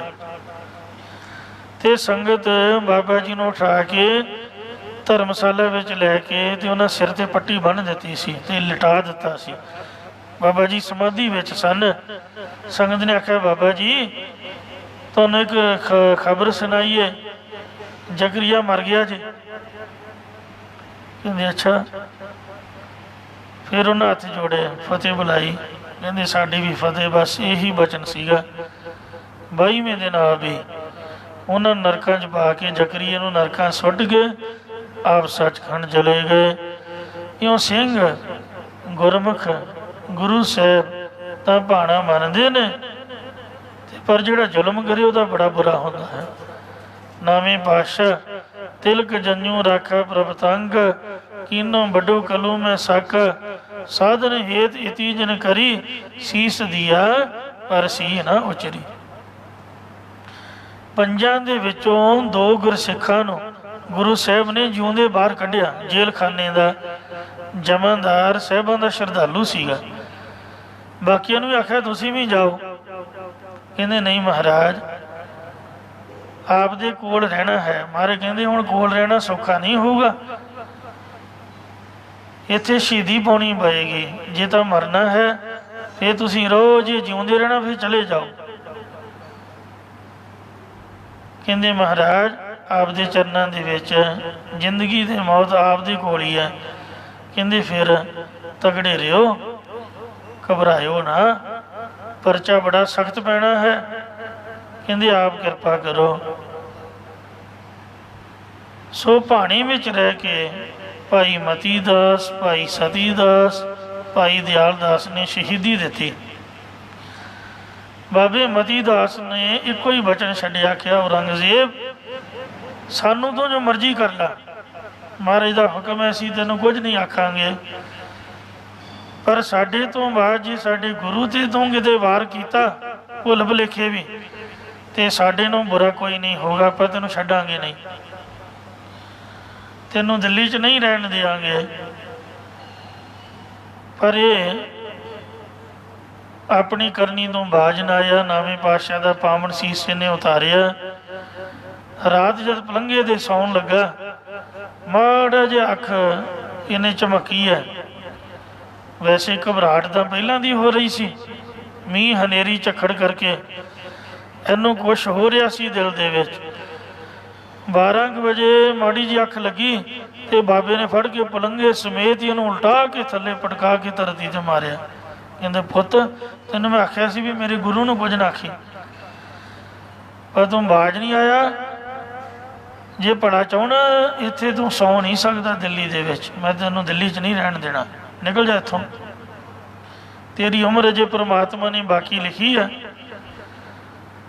ਮਹਾਰਾਜ ਕੋਲੋਂ ਮੈਂ ਡਰਦਾ ਹਾਂ, ਨਹੀਂ ਤਾਂ ਮੈਂ ਹੁਣੇ ਤੈਨੂੰ ਮਾਰ ਦੇਣਾ ਸੀ। ਗੁਰੂ ਸਾਹਿਬ ਦੇ ਹੁਕਮ 'ਚ ਤੈਨੂੰ ਮਾਰਨਾ ਤਾਂ ਨਹੀਂ, ਪਰ ਜੇ ਤੂੰ ਜਿਉਂਦਾ ਰਹਿਣਾ ਚਾਹੁੰਦਾ ਤੂੰ ਇੱਥੋਂ ਨਿਕਲ ਜਾ। ਜੇ ਕੱਲ੍ਹ ਨੂੰ ਮੈਂ ਵੇਖਿਆ ਮੈਂ ਤੇਰੀ ਗਿੱਚੀ ਕੁੱਟ ਦੂੰਗਾ, ਸੰਗੀ ਨੱਪ ਦੂੰਗਾ, ਇੱਥੋਂ ਨਿਕਲ ਜਾ। ਸਾਹਿਬਾਂ ਨੂੰ ਸ਼ਹੀਦ ਕਰਕੇ ਤੇ ਹੁਣ ਤੂੰ ਇੱਥੇ ਸੌਣਾ ਚਾਹੁੰਦਾ ਸੁੱਖ ਦੀ ਨੀਂਦ? ਤੈਨੂੰ ਕਦੀ ਵੀ ਸੁੱਖ ਦੀ ਨੀਂਦ ਨਹੀਂ ਆਊਗੀ। ਕਲਗੀਧਰ ਨੇ ਵੀ ਇਹਨੂੰ ਬਚਨ ਦਿੱਤਾ, ਸ਼ਰਾਪ ਦਿੱਤਾ ਵੀ ਮੇਰਾ ਖਾਲਸਾ ਪੁੱਤ ਅਜੇ ਜਿਉਂਦਾ ਹੈ। ਕੁੰਡਲੀਆ ਸੱਪ ਜਿੱਥੇ ਸੌਵੇਂਗਾ ਤੇਰੀ ਹਿੱਕ ਤੇ ਮਿਹਲਦਾ ਰਹੂਗਾ। ਸਾਹਿਬਜ਼ਾਦਿਆਂ ਨੇ ਭਾਣੇ 'ਚ ਰਹਿ ਕੇ ਸ਼ਹੀਦੀ ਦਿੱਤੀ, ਜਿੰਦਾ ਨੀਹਾਂ 'ਚ ਆਪਣਾ ਆਪ ਚਣਾਇਆ, ਭਾਣੇ ਤੋਂ ਉਲਟ ਸ਼ਕਤੀ ਨਹੀਂ ਦਿਖਾਈ। ਵੱਡਿਆਂ ਨੇ ਜੰਗ ਯੁੱਧ ਕਰਕੇ ਸਰੀਰ ਅਰਪਿਤ ਕੀਤਾ। ਭਾਣੇ ਦੇ ਮਾਲਕ ਗੁਰੂ ਸਾਹਿਬ ਮਾਛੀਵਾੜੇ ਥਾਣੀ ਕਿੰਨੇ ਦੁੱਖ ਕਸ਼ਟ ਚੱਲਦੇ ਹੋਏ ਭਾਣੇ 'ਚ ਪ੍ਰਸੰਨ ਰਹੇ। ਕਹਿੰਦੇ ਪੁੱਤ ਤੂੰ ਕੀ ਸਮਝਦਾ ਵੀ ਮੇਰੇ ਪੁੱਤ ਮਾਰ ਕੱਤੇ ਤੂੰ? ਬਿਲਕੁਲ ਨਹੀਂ, ਤੇਰਾ ਭੁਲੇਖਾ ਹੈ। ਮੇਰਾ ਪੁੱਤ ਹੈ ਖਾਲਸਾ। ਮੇਰੇ ਸਾਹਿਬਜ਼ਾਦਿਆਂ ਨੇ ਸ਼ਹੀਦੀ ਦੇ ਕੇ ਖਾਲਸੇ ਦੀਆਂ ਨੀਹਾਂ ਨੂੰ ਮਜ਼ਬੂਤ ਕੀਤਾ ਹੈ, ਆਪ ਦਾ ਖੂਨ ਸਿੰਜ ਕੇ। ਇਹ ਖਾਲਸੇ ਦੇ ਬੂਟੇ ਨੂੰ ਜੀਵਤ ਰੱਖਣਾ ਹੈ। ਇਹ ਮੇਰਾ ਖਾਲਸਾ ਪੁੱਤ ਕੁੰਡਲੀਆ ਸੱਪ ਹੈ, ਤੇਰੀ ਛਾਤੀ ਤੇ ਮੇਲਦਾ ਰਹੂਗਾ। ਜਿੱਥੇ ਲੰਮੇ ਪਏਗਾ ਉੱਥੇ ਇਹ ਕੰਡੇ ਵਿਛਾ ਦੇਊਗਾ, ਤੈਨੂੰ ਕੰਡੇ ਚੁਭਣਗੇ। ਜਿੱਥੇ ਖੜਾ ਹੋਏਗਾ ਤੇਰੇ ਪੈਰਾਂ ਥੱਲੇ ਅੱਗ ਦੀ ਅੰਗਿਆਰ ਰੱਖ ਦੇਊਗਾ। ਤੂੰ ਸੜੇਗਾ, ਮਰੇਗਾ, ਘਬਰਾਏਗਾ, ਸੁੱਖ ਦੀ ਨੀਂਦ ਨਹੀਂ ਸੌਂ ਸਕਦਾ।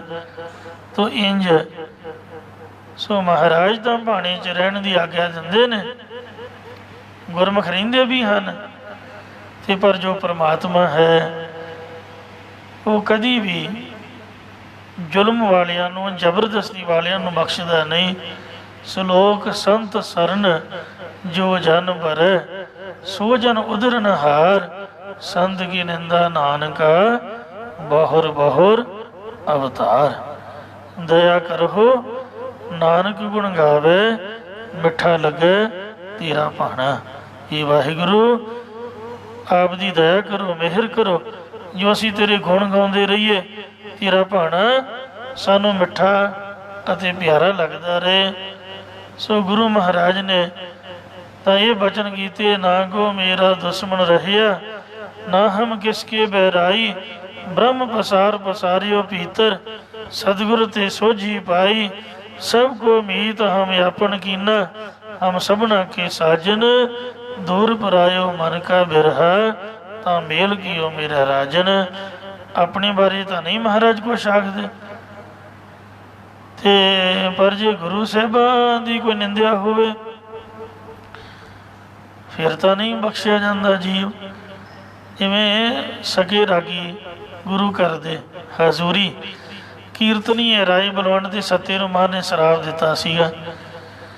ਫਿਰ ਉਹਨਾਂ ਦਾ ਸਰੀਰ ਕੋੜੀ ਹੋ ਗਿਆ ਸੀ। ਮਹਾਰਾਜ ਗੁਰੂ ਨਾਨਕ ਸਾਹਿਬ ਨੂੰ ਬੁਰਾ ਭਲਾ ਆਖਿਆ। ਤੋ ਇੰਜ ਗੁਰਮੁਖ ਭਾਣਾ ਮੰਨਦੇ ਨੇ, ਤੇ ਪਰ ਆਮ ਦੁਨਿਆਵੀ ਪੱਖ ਤੋਂ ਵੀ ਕਿਸੇ ਦਾ ਬੁਰਾ ਲੋਚਨਾ ਮਹਾਰਾਜ ਨੇ ਵਰਜਿਤ ਕੀਤਾ। ਪਾਤਸ਼ਾਹ ਕਹਿੰਦੇ ਜੇ ਤੁਸੀਂ ਸੁਖੀ ਰਹਿਣਾ ਚਾਹੁੰਦੇ ਹੋ ਤਾਂ ਇੱਕੋ ਗੱਲ ਹੀ ਮੇਰੀ ਪੱਲੇ ਬੰਨ੍ਹ ਕੇ ਲੈ ਜਾਓ, ਬਹੁਤੀਆਂ ਗੱਲਾਂ ਨਹੀਂ ਕਰਦੇ। ਮਹਾਰਾਜ ਨੇ ਪਾਣੀ 'ਚ ਮਧਾਣੀ ਨਹੀਂ ਪਾਈ ਹੈ, ਬਹੁਤਾ ਲੰਮਾ ਚੌੜਾ ਵਿਖਿਆਨ ਨਹੀਂ ਕੀਤਾ।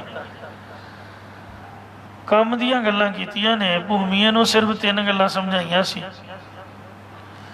ਤੇ ਮਹਾਰਾਜ ਕੋਈ ਗੱਲ ਕਹਿੰਦੇ ਵੀ ਪੱਲੇ ਬੰਨ੍ਹ ਕੇ ਲੈ ਜਾਓ, ਤੁਸੀਂ ਮੇਰੇ ਭਰਾ ਹੋ, ਮੇਰੇ ਮਿੱਤਰ ਹੋ, ਗੁਰਦੁਆਰੇ ਦੇ ਬੰਦੇ ਹੋ, ਮੈਂ ਕਦੀ ਤੁਹਾਡਾ ਬੁਰਾ ਨਹੀਂ ਸੋਚੂੰਗਾ।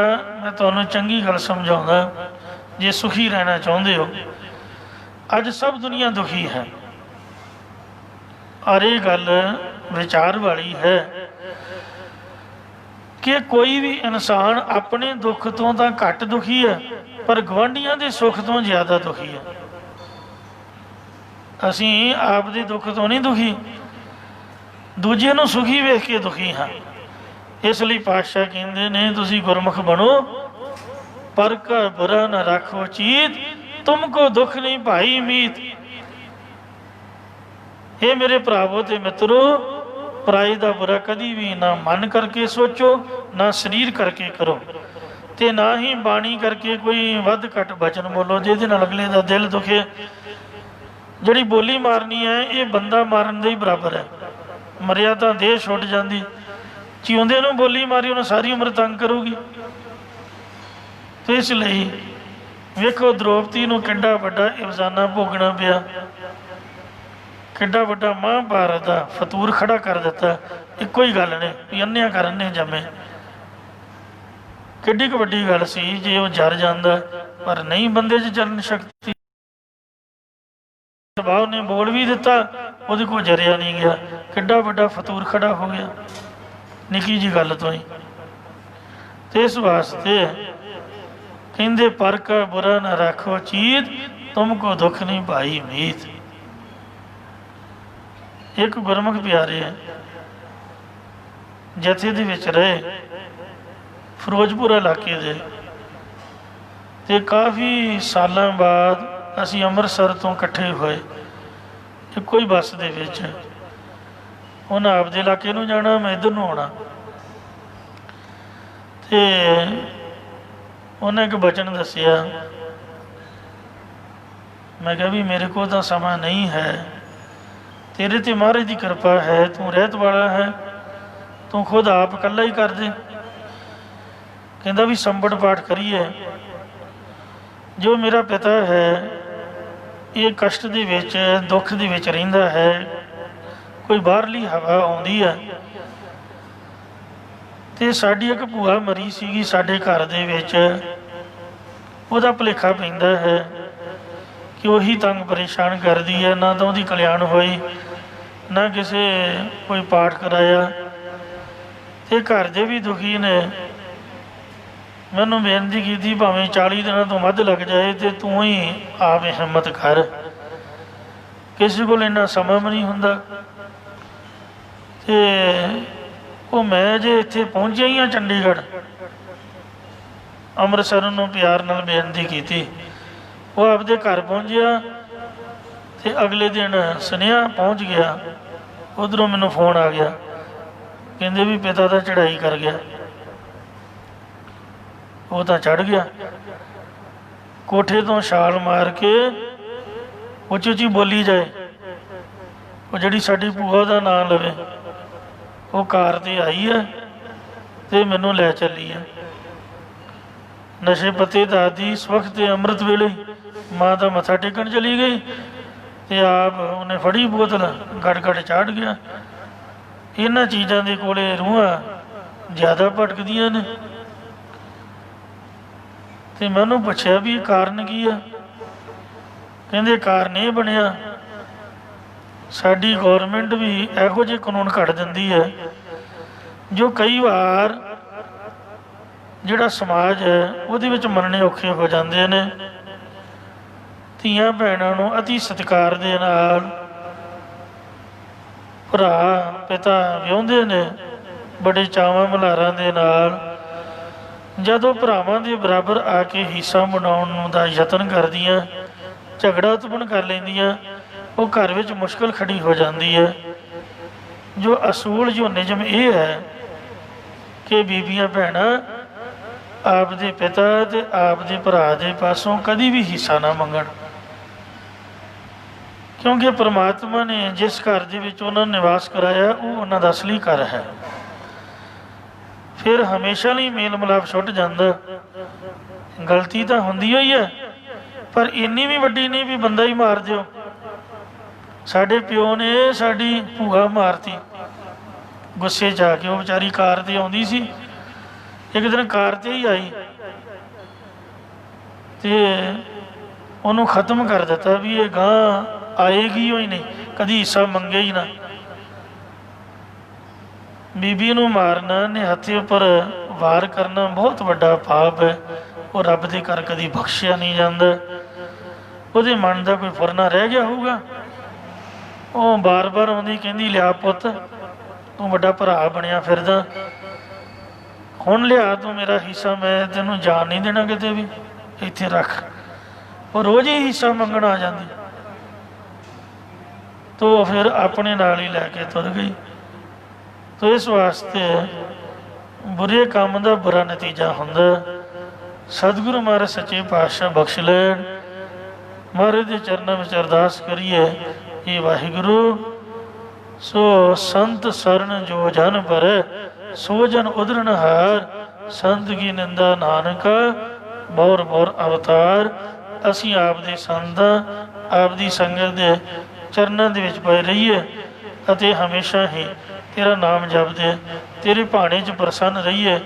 ਇੱਕ ਮਨਸੁਖ ਸ਼ਾਹੂਕਾਰ ਉਹ ਭਾਈ ਭਗੀਰਥ ਨੇ ਲਾਹੌਰ ਤੋਂ ਲਿਆ ਕੇ ਮਹਾਰਾਜ ਦੀ ਚਰਨੀ ਪਾਇਆ, ਉਹਨੂੰ ਵੀ ਇਹੀ ਸਿੱਖਿਆ ਦਿੱਤੀ। ਅਤੇ ਭਾਈ ਭਗੀਰਥ ਮਲਸੀਆਂ ਦਾ ਪਿੰਡ ਦਾ ਸਰਪੰਚ ਜਦ ਪਹਿਲੀ ਵਾਰ ਮਹਾਰਾਜ ਦੇ ਚਰਨਾਂ 'ਚ ਆਇਆ, ਕਹਿੰਦਾ ਜੀ ਮੈਨੂੰ ਦੇਵੀ ਨੇ ਭੇਜਿਆ ਅਤੇ ਸਿਕਸ਼ਾ ਦਿਓ ਜਿਹਦੇ ਮੇਰਾ ਪਾਰ ਉਤਾਰਾ ਹੋਏ। ਸ੍ਰੀ ਗੁਰੂ ਨਾਨਕ ਪ੍ਰਕਾਸ਼ ਬਚਨ ਆਉਂਦਾ ਕਿ ਮਹਾਰਾਜ ਨੇ ਉਹਨੂੰ ਬਹੁਤਾ ਜ਼ਿਆਦਾ, ਕਹਿੰਦੇ ਵੀ ਗੂੜ ਗਿਆਨ ਆਪਾਂ ਇੱਥੇ ਕਥਾ ਕਰਦੇ ਹੀ ਨਹੀਂ, ਬਹੁਤਾ ਲੰਮਾ ਚੌੜਾ ਨਹੀਂ ਵਿਖਿਆਨ ਕਰੀਦਾ। 3 ਗੱਲਾਂ ਸਾਡੀਆਂ ਪੱਲੇ ਬੰਨ੍ਹ ਲਈ, ਜ਼ਿੰਦਗੀ 'ਚ ਕਦੀ ਧੋਖਾ ਨਹੀਂ ਖਾਏਗਾ ਅਤੇ ਮੁਕਤ ਹੋ ਜਾਏਗਾ। ਕਹਿੰਦੇ ਦੱਸੋ ਮਹਾਰਾਜ, ਜਿੰਨੇ ਕਹੋ ਉਹਨੇ ਬਚਨ ਮੰਨਣ ਨੂੰ ਤਿਆਰ ਆ। ਤਾਂ ਪਾਤਸ਼ਾਹ ਜੀ ਨੇ ਉਹਨਾਂ ਨੂੰ ਭਾਈ ਭਗੀਰਥ ਨੂੰ ਦੇਗਾ, ਭਾਈ ਭਗੀਰਥ ਨੇ ਮਨਸੁਖ ਨੂੰ ਇਹ ਉਪਦੇਸ਼ ਦ੍ਰਿੜ ਕਰਵਾਇਆ। ਸਤਿਗੁਰੂ ਕਹਿਣ ਲੱਗੇ ਹਉਮੈ ਤਜਨ, ਬੰਦਾ ਹਉਮੈ 'ਚ ਹੀ ਕੋਈ ਕਿਸੇ ਦਾ ਬੁਰਾ ਕਰਦਾ ਜਾਂ ਕਿਸੇ ਨੂੰ ਮਾਰਦਾ, ਕਿਸੇ ਨੂੰ ਤੰਗ ਪਰੇਸ਼ਾਨ ਕਰਦਾ, ਹਉਮੈ 'ਚ ਹੀ ਕਰਦਾ ਹੈ ਨਾ।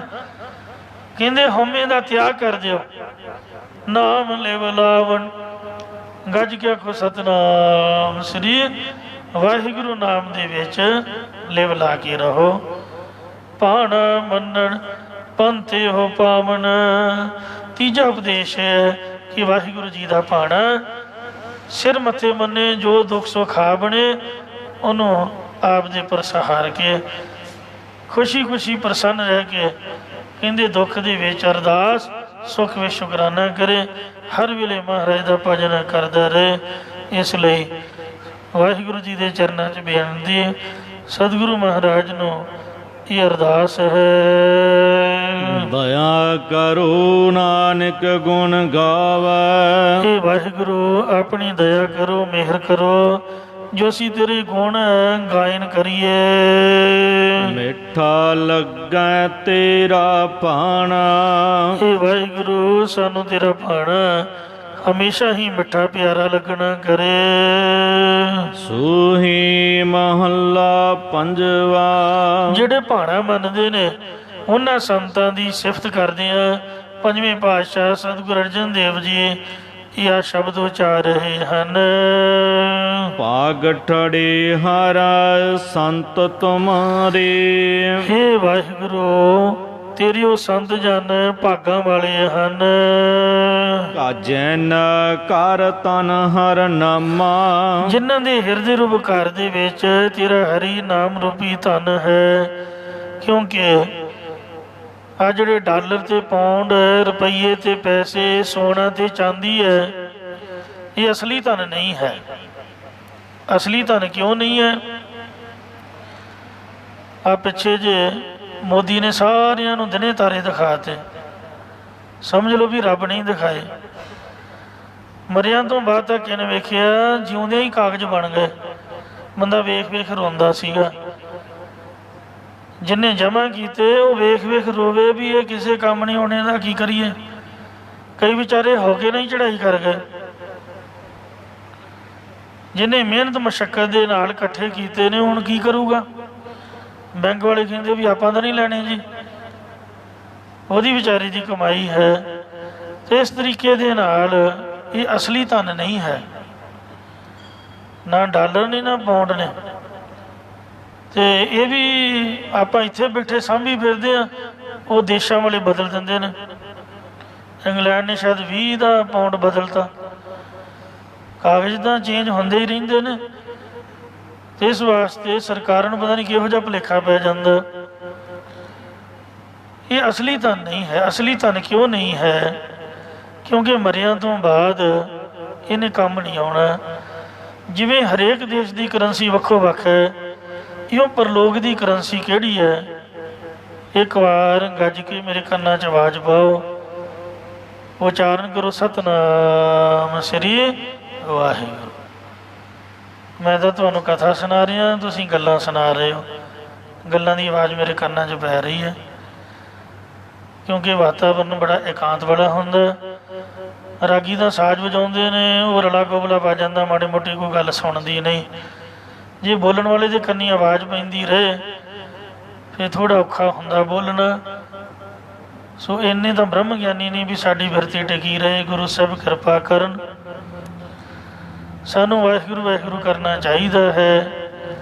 सच्चे पातशाह वाहिगुरू नाम की जो करंसी है, ये परलोक दे विच काम आउंदी है। जय मात पिता सुत मीत न भाई, मनुहा नाम तेरा संग सहाई। जय महाभयान दूत जम दलै, तै केवल नाम संग तेरा चलै। जय मुश्किल होवै तो भारी, हर को नाम खिन माही उधारी। अनक पुनः चरण करत नहीं तरह, हर को नाम कोट पाप पर हरै। इसलिए महाराज कहते गुरमुख नाम जपो मन मेरे। एक बार फिर कह दो जी, सतनाम श्री वाहिगुरू। एक चित जे क्षण ते आयो, काल फास के बीच ना आयो। भावें एक बार भी आखो, पर आखो जरूर। जैसे 68 तीर्थ परस कियो, जुग चार चरियो कैलाश रह्यो। जैसे कोट बरस तप उर्धमुखी, बैसंतर में तन दयो। जैसे लाख बार कुरुक्षेत्र में, असमेध जागिया भंग ठयो। फुनि अमृत नाम शेष थी, जिन एक बार श्री वाहिगुरु कहो। फिर कहो जी, सतनाम श्री वाहिगुरु। एक चित जे क्षण ते आयो, काल फास के बीच ना आयो। जिन्हें एक बार भी कह दिता, वो काल की फाही च नहीं आया। सुपने दे विच कई बार सानू डर लगता, कोई दबा पे तो आप वाहिगुरू वाहिगुरू करते हैं, एक बार उच्ची सारी निकल गए, फिर बंदा शांत हो जाता। कई बद भलावां साडे मगरों लह जांदियां ने, सानू पता नहीं लगता। इसलिए कहते गुरु अमरदास जी, श्लोक महला तीजा। ये मन हर जी ध्याए, तू एक मन एक चित पाए। हर कियां सदा सदा वडियाइयां, दे न पछोताए। महाराज बजुर्ग अवस्था 105 साल की अवस्था च भी किली फड़ के गुरुद्वारा चबारा साहब, अजे भी किली साहब है, भजन करते रहे। सतगुरु नानक देव महाराज करतारपुर साहब, रोड़ा की गुर करी वछाई। रे तक आहार कर, रोड़ा की गुर करी वछाई। ते वड्डे भाग हरसियों बनाई। खुद महाराज परमेश्वर होने के बावजूद भजन करते रहे। गुरु गोबिंद सिंह ने 4 युग का चौंकड़ा मारिया। अमृत छकाउण तो पहला 2.5 महीने 40 दिन, सवा महीना 1.5 महीना महाराज तप दे विच रहे, बंदगी की। उस तो बाद खालसा पंथ प्रगट करके प्रण लिया। महाराज ने गृहस्थ आश्रम का त्याग कर दिता, संन्यास धारण कर लिया। गुरु साहब खुद आप बंदगी वाले होए ने, जिन्हों ने सानू शिक्षा देनी है। खुद आप उस मार्ग से चल के दिखाया। ये सच्चा मार्ग है। सच्चा मार्ग चलदियाँ उस्तत करे जहान भी उस्तत ही करदा, ते परलोक दे विच भी शोभा हुंदी। इसलिए पैसे तो बगैर तो वैसे सरदा नहीं है। माया की तो लोड़ ही है। जिउंदे बंदे नूं जिन्ना चिर वो जिउंदा है, ਜਿਹੜਾ ਗ੍ਰਸਤੀ ਹੈ ਉਹਦੇ ਕੋਲ ਤਾਂ ਜਿੰਨਾ ਵੀ ਪੈਸਾ ਹੋਵੇ ਓਨਾ ਹੀ ਥੋੜ੍ਹਾ ਹੈ। ਪਰ ਜੋ ਪ੍ਰਮਾਤਮਾ ਸੁਤੇ ਸਿੱਧ ਬਖਸ਼ਿਸ਼ ਕਰੇ ਉਹਨੂੰ ਮੱਥੇ 'ਤੇ ਲਾ ਕੇ ਸ਼ੁਕਰ ਕਰਨਾ ਚਾਹੀਦਾ। ਜਿਹੜਾ ਭੱਜ ਦੌੜ ਦੀ ਜ਼ਿੰਦਗੀ ਹੈ, ਸੋ ਆਹ ਲੋਕਡਾਊਨ ਦੇ ਵਿੱਚ ਰੱਬ ਨੇ ਸਾਰਿਆਂ ਨੂੰ ਸਮਝਾਤਾ। ਪਹਿਲਾਂ ਤਾਂ ਨੋਟਬੰਦੀ ਦੇ ਵਿੱਚ ਅਕਲ ਦਿੱਤੀ ਵੀ ਭਲਿਓ ਮਾਨਸੋ ਇਹ ਕਾਗਜ਼ ਨਹੀਂ ਕਿਸੇ ਵੀ ਕੰਮ। ਹੁਣ ਲੋਕਡਾਊਨ ਦੇ ਵਿੱਚ ਸਾਰਿਆਂ ਦਿਮਾਗ ਟਿਕਾਣੇ ਲਿਆ ਤਾ। ਮਾਫ਼ ਕਰਨਾ, ਹੈ ਤਾਂ ਦੁੱਖ ਦੀ ਘੜੀ, ਪਰ ਕੀ ਤਾਂ ਰੱਬ ਨੇ ਸਮਝਾਇਆ ਹੀ ਹੈ ਵੀ ਟੇਕ ਕੇ ਬੈਠੋ। ਜੇ ਬੈਠੋਗੇ ਤਾਂ ਹੀ ਕੁਛ ਰੱਬ ਦਾ ਨਾਮ ਲਓਗੇ। ਹਿਰਦੈ ਨਾਮ ਵਸਾਇਓ, ਘਰ ਬੈਠੇ ਗੁਰੂ ਤੇ ਆਇਓ। ਸਤਿਗੁਰੂ ਨਾਨਕ ਦੇਵ ਜੀ ਨੇ ਇਸੇ ਲਈ ਪੱਕਾ ਨਿਯਮ ਬੱਝਿਆ ਹੈ ਕਿ ਧਰਮਸ਼ਾਲਾ ਦੇ ਵਿੱਚ, ਗੁਰੂ ਘਰ ਦੇ ਵਿੱਚ ਸਵੇਰ ਸ਼ਾਮ ਸੰਗਤ ਇਕੱਤਰ ਹੋਵੇ। ਕੰਮ ਦੇ ਟਾਈਮ ਦੇ ਕੰਮ ਕਰੋ, ਦਬਲ ਕੇ ਕਰੋ। ਮਿਹਨਤ ਕਰਨ ਦਾ ਕੋਈ ਹਰਜ ਨਹੀਂ। ਸੋ ਕਮਾਈ ਲੋੜ ਵੇਲੇ ਕੰਮ ਆਉਂਦੀ ਹੈ, ਤੇ ਪਰ ਅੰਮ੍ਰਿਤ ਵੇਲਾ ਸੱਚ ਨਾਉ ਵਡਿਆਈ ਵਿਚਾਰ। ਅੰਮ੍ਰਿਤ ਵੇਲਾ ਤੇ ਸ਼ਾਮਾਂ ਦਾ ਵੇਲਾ ਜਿੰਨਾ ਮਰਜ਼ੀ ਵੱਡਾ ਕੜਾਇਆ ਹੋਵੇ, ਉਹਦੇ 2 ਕੁੰਡੇ ਹੋਣ ਤੇ ਉਹ ਸੌਖਾ ਚੁੱਕਿਆ ਜਾਂਦਾ। ਬੇੜੀ ਸਾਰੀ ਪਾਣੀ 'ਚ ਡੁੱਬੀ ਹੋਵੇ, 4 ਉਂਗਲਾਂ ਉੱਪਰ ਰਹੇ ਤੇ ਆਪ ਵੀ ਤਰਦੀ ਹੈ, ਪੂਰ ਦਾ ਪੂਰ ਵੀ ਭਰ ਕੇ ਪਾਰ ਉਤਾਰਦੀ ਹੈ। 2 ਉਂਗਲਾਂ ਸਵੇਰੇ, 2 ਉਂਗਲਾਂ ਸ਼ਾਮ। ਜਿਹਨੇ 2.5, 3, 4 ਘੰਟੇ ਭਜਨ ਬੰਦਗੀ 'ਚ ਸੰਗਤ 'ਚ ਲਾ ਲਏ, ਉਹ ਦਿਨੇ ਵੀ ਕਿੱਥੇ ਜਾਊਗਾ? ਕੰਮ ਕਰ ਕਰਦਾ ਵੀ ਨਾਮਾ ਕਹੇ ਤਲੋਚਨਾ, ਮੁਖ ਤੇ ਰਾਮ ਸੰਭਾਲ, ਹਾਥ ਪਾਉ ਕਰ ਕਾਮ ਸਭ, ਜੀਤ ਨਿਰੰਜਨ ਨਾਲ। ਇਹ ਰੱਬ ਦੇ ਨਾਮ ਦਾ ਇਹੋ ਜਿਹਾ ਖਜ਼ਾਨਾ ਹੈ। ਪਰ ਲੋਕ ਇਹਦੇ ਵਿੱਚ ਕਹਿੰਦੇ ਜਿੱਥੇ ਤੁਹਾਨੂੰ ਪਾਣੀ ਦੀ ਲੋੜ ਹੋਊਗੀ ਉੱਥੇ ਪਾਣੀ ਬਣੂਗਾ। ਪੈਸਾ ਬੰਦੇ ਦੇ ਕੰਮ ਨਹੀਂ ਆਉਂਦਾ। ਬਿਮਾਰੀ ਦੀ ਹਾਲਤ ਵਿੱਚ ਸਵਾਸ ਤਾਂ ਨਹੀਂ ਪੂਰੇ ਕਰ ਦਿੰਦਾ, ਪਰ ਇਹ ਜਿਹੜਾ ਰੱਬ ਦਾ ਨਾਮ ਹੈ ਉਹ ਸਾਰਾ ਕੁਛ ਹੀ ਬਣ ਜਾਂਦਾ। ਭੁੱਖ ਲੱਗੀ ਤੋਂ ਰੋਟੀ, ਪਿਆਸ ਲੱਗੀ ਤੋਂ ਪਾਣੀ, ਬੰਦੇ ਦਾ ਦਿਲ ਘਬਰਾਉਂਦਾ ਹੋਵੇ ਸਵਾਸ ਬਣ ਕੇ। ਇਸ ਵਾਸਤੇ ਤੰਦਰੁਸਤੀ ਦਾ ਖਜ਼ਾਨਾ ਮਹਾਰਾਜ ਦਾ ਨਾਮ ਧਨ ਸਭ ਤੋਂ ਉੱਤਮ। ਜਿਨ ਕੈ ਪੱਲੇ ਧਨ ਵਸੈ, ਤਿਨ ਕਾ ਨਾਮ ਫਕੀਰ, ਜਿਨ ਕੈ ਹਿਰਦੈ ਤੂੰ ਵਸੈ, ਤੇ ਨਰ ਗੁਣੀ ਗਹੀਰ। ਇਸ ਲਈ ਪਾਪਾਂ ਬਾਝੋ ਹੋਵੇ ਨਾਹੀ, ਮੋਇਆ ਸਾਥ ਨਾ ਜਾਈ। ਆ ਵੇਖੋ ਕਿਲੇ ਖੰਡਰਾਤ ਪਏ ਨੇ, ਜਿੱਥੇ ਮਰਜ਼ੀ ਵੇਖ ਲਓ। ਲਾਲ ਕਿਲ੍ਹਾ ਵੇਖ ਲਓ, ਆਗਰਾ ਵੇਖ ਲਓ, ਜਿੱਥੇ ਤਾਜ ਮਹਿਲ ਹੈ, ਗਵਾਲੀਅਰ ਦਾ ਕਿਲ੍ਹਾ ਵੇਖ ਲਓ। ਬਹੁਤੀ ਦੂਰ ਨਹੀਂ, ਆਪਣੇ ਪਿੰਡ 'ਚ ਹੀ ਵੇਖ ਲਓ। ਕੋਈ ਹੈ ਬੰਦਾ ਕੋਈ ਨਾਲ ਲੈ ਕੇ ਗਿਆ ਜਾਂ ਕੁਛ ਵੀ ਹੈ। ਤਾਂ ਖਜ਼ਾਨੇ ਵੀ ਇਸੇ ਤਰ੍ਹਾਂ ਹੀ ਪਏ ਰਹਿੰਦੇ, ਦਬੇ ਰਹਿੰਦੇ। ਸਵਿਟਜ਼ਰਲੈਂਡ ਦੀ ਬੈਂਕ ਦੇ ਵਿੱਚ ਕੋਈ ਮੰਤਰੀ ਇਹੋ ਜਿਹਾ ਨਹੀਂ ਹੋ ਜਿਹਦਾ ਅਕਾਊਂਟ ਨਾ ਹੋਏਗਾ। ਉਹ ਕਿਸੇ ਨੂੰ ਦੱਸਦੇ ਨਹੀਂ। ਇਸ ਤਰ੍ਹਾਂ ਹੀ ਲੋਕ ਚੜ੍ਹਾਈ ਕਰ ਜਾਂਦੇ। ਉਹ ਦੇਸ਼ ਇਸੇ ਕਰਕੇ ਅਮੀਰ ਹੈ। ਬੜਿਆਂ ਲੋਕਾਂ ਦੀ ਉੱਥੇ ਲੋਕਰ ਪਏ ਹੋਏ ਨੇ। ਲੈਣ ਵਾਲਾ ਕੋਈ ਮੰਗਣ ਵਾਲਾ ਰਿਹਾ ਹੀ ਨਹੀਂ, ਸਾਂਭਣ ਵਾਲਾ। ਤੇ ਇਸ ਵਾਸਤੇ ਇੱਕ ਚਾਲ ਇੱਕ ਚਾਲਸ ਹੈ। ਤੇ ਕਹਿੰਦੇ ਵੀ ਜੋ ਆਇਆ ਸੋ ਚੱਲਸੀ, ਸਭ ਕੋਈ ਆਈ ਵਾਰੀ ਹੈ। ਤੋ ਕਹਿੰਦੇ ਕਿ ਇਹ ਖਸਮ ਮਰੇ ਤੋਂ ਨਾਰ ਨਾ ਰੋਵੇ, ਉਸ ਰਖਵਾਰਾ ਔਰੋ ਹੋਵੇ। ਰਖਵਾਰੇ ਕਾ ਹੋਏ ਵਿਨਾਸ਼, ਅੱਗੇ ਨਰਕ ਇਹਾਂ ਭੋਗ ਬਿਲਾਸ। ਜੇ ਮਾਲਕ ਖਤਮ ਹੋ ਗਿਆ, ਅੱਗੇ ਹੋਰ ਸਾਂਭਣ ਵਾਲੇ ਆ ਗਏ। ਇਸ ਤਰ੍ਹਾਂ ਤੋ ਇਹ ਤਾਂ ਆਈ ਚਲਾਈ ਚੱਲਦੀ ਹੈ, ਇਹਦਾ ਕੋਈ ਆਪਣਾ ਜੀਵਨ ਨਹੀਂ। ਸੋ ਇਹ ਜਿਹੜੀ ਮਾਇਆ ਰੂਪ ਇਸਤਰੀ ਰੱਬ ਨੇ ਬਣਾਈ ਹੈ, ਐਸੀ ਇਸਤਰੀ ਕਰਾਮ ਉਪਾਈ। ਉਹਨ ਸਭ ਜਗ ਖਾਇਆ, ਆਪ ਦਾ ਸ਼ੋਅ ਵਿਖਾ ਕੇ ਸਾਰੇ ਜਗਤ ਨੂੰ ਖਾ ਲਿਆ। ਇੱਕ ਪਾਸੋਂ ਮਾਰੀ ਛਾਲ ਦੂਜੇ ਘਰ, ਦੂਜੇ ਤੋਂ ਤੀਜੇ ਘਰ। ਇਹਦਾ ਹਿਸਾਬ ਹੀ ਇਸ ਤਰ੍ਹਾਂ। ਤੋ ਜਿਹੜਾ ਇਹਦਾ ਖਹਿੜਾ ਕਰੇ ਉਹਨੇ ਖਤਮ ਕਰ ਦਿੰਦੀ ਹੈ। ਹੁਣ ਸਭ ਜਗ ਖਾਇਆ ਹਮ ਰਾਖੇ, ਗੁਰੂ ਮੇਰੇ ਭਾਈ। ਸਾਡੇ ਗੁਰੂ ਨੇ ਸਾਨੂੰ ਰੱਖ ਲਿਆ। ਤੋ ਐਸੇ ਜਿਹੜੇ ਮਹਾਂਪੁਰਖ ਉਹ ਨਾਮ ਧਨ ਵਾਲੇ ਸ਼ਾਹੂਕਾਰ ਅਮੀਰ ਹਨ। ਸੋ ਜਿਨ੍ਹਾਂ ਦੇ ਕੋਲ ਮਹਾਰਾਜ ਦਾ ਵਾਹਿਗੁਰੂ ਧਨ ਹੈ।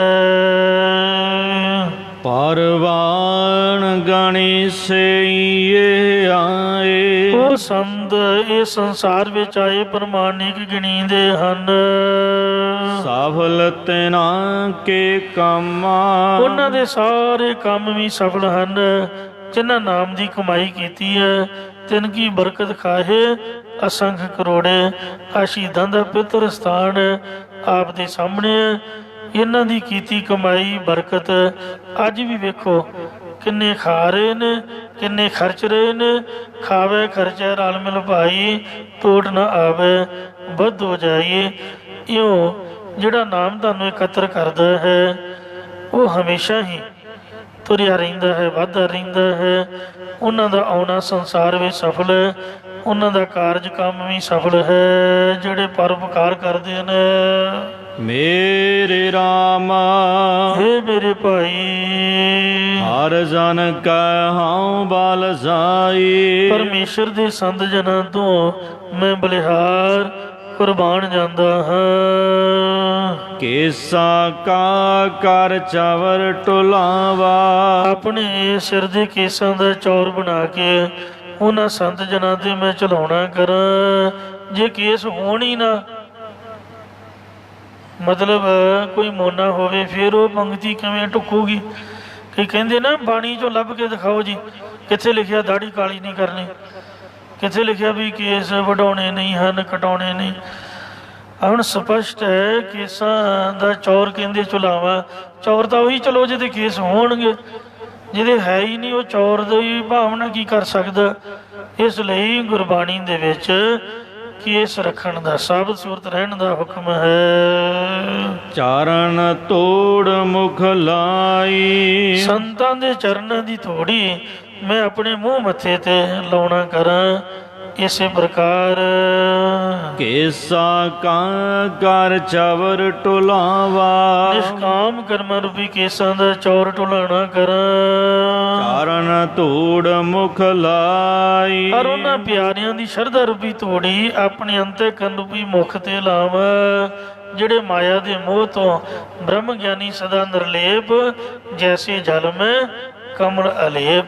ਕਮਲ ਦੀ ਤਰ੍ਹਾਂ ਤੋ ਲੱਖਾਂ ਕਰੋੜਾਂ ਅਰਬਾਂ ਮਾਇਆ ਦੇ ਵਿੱਚ ਰਹਿੰਦੇ ਹੋਏ ਵੀ ਨਿਰਲੇਪ ਨੇ।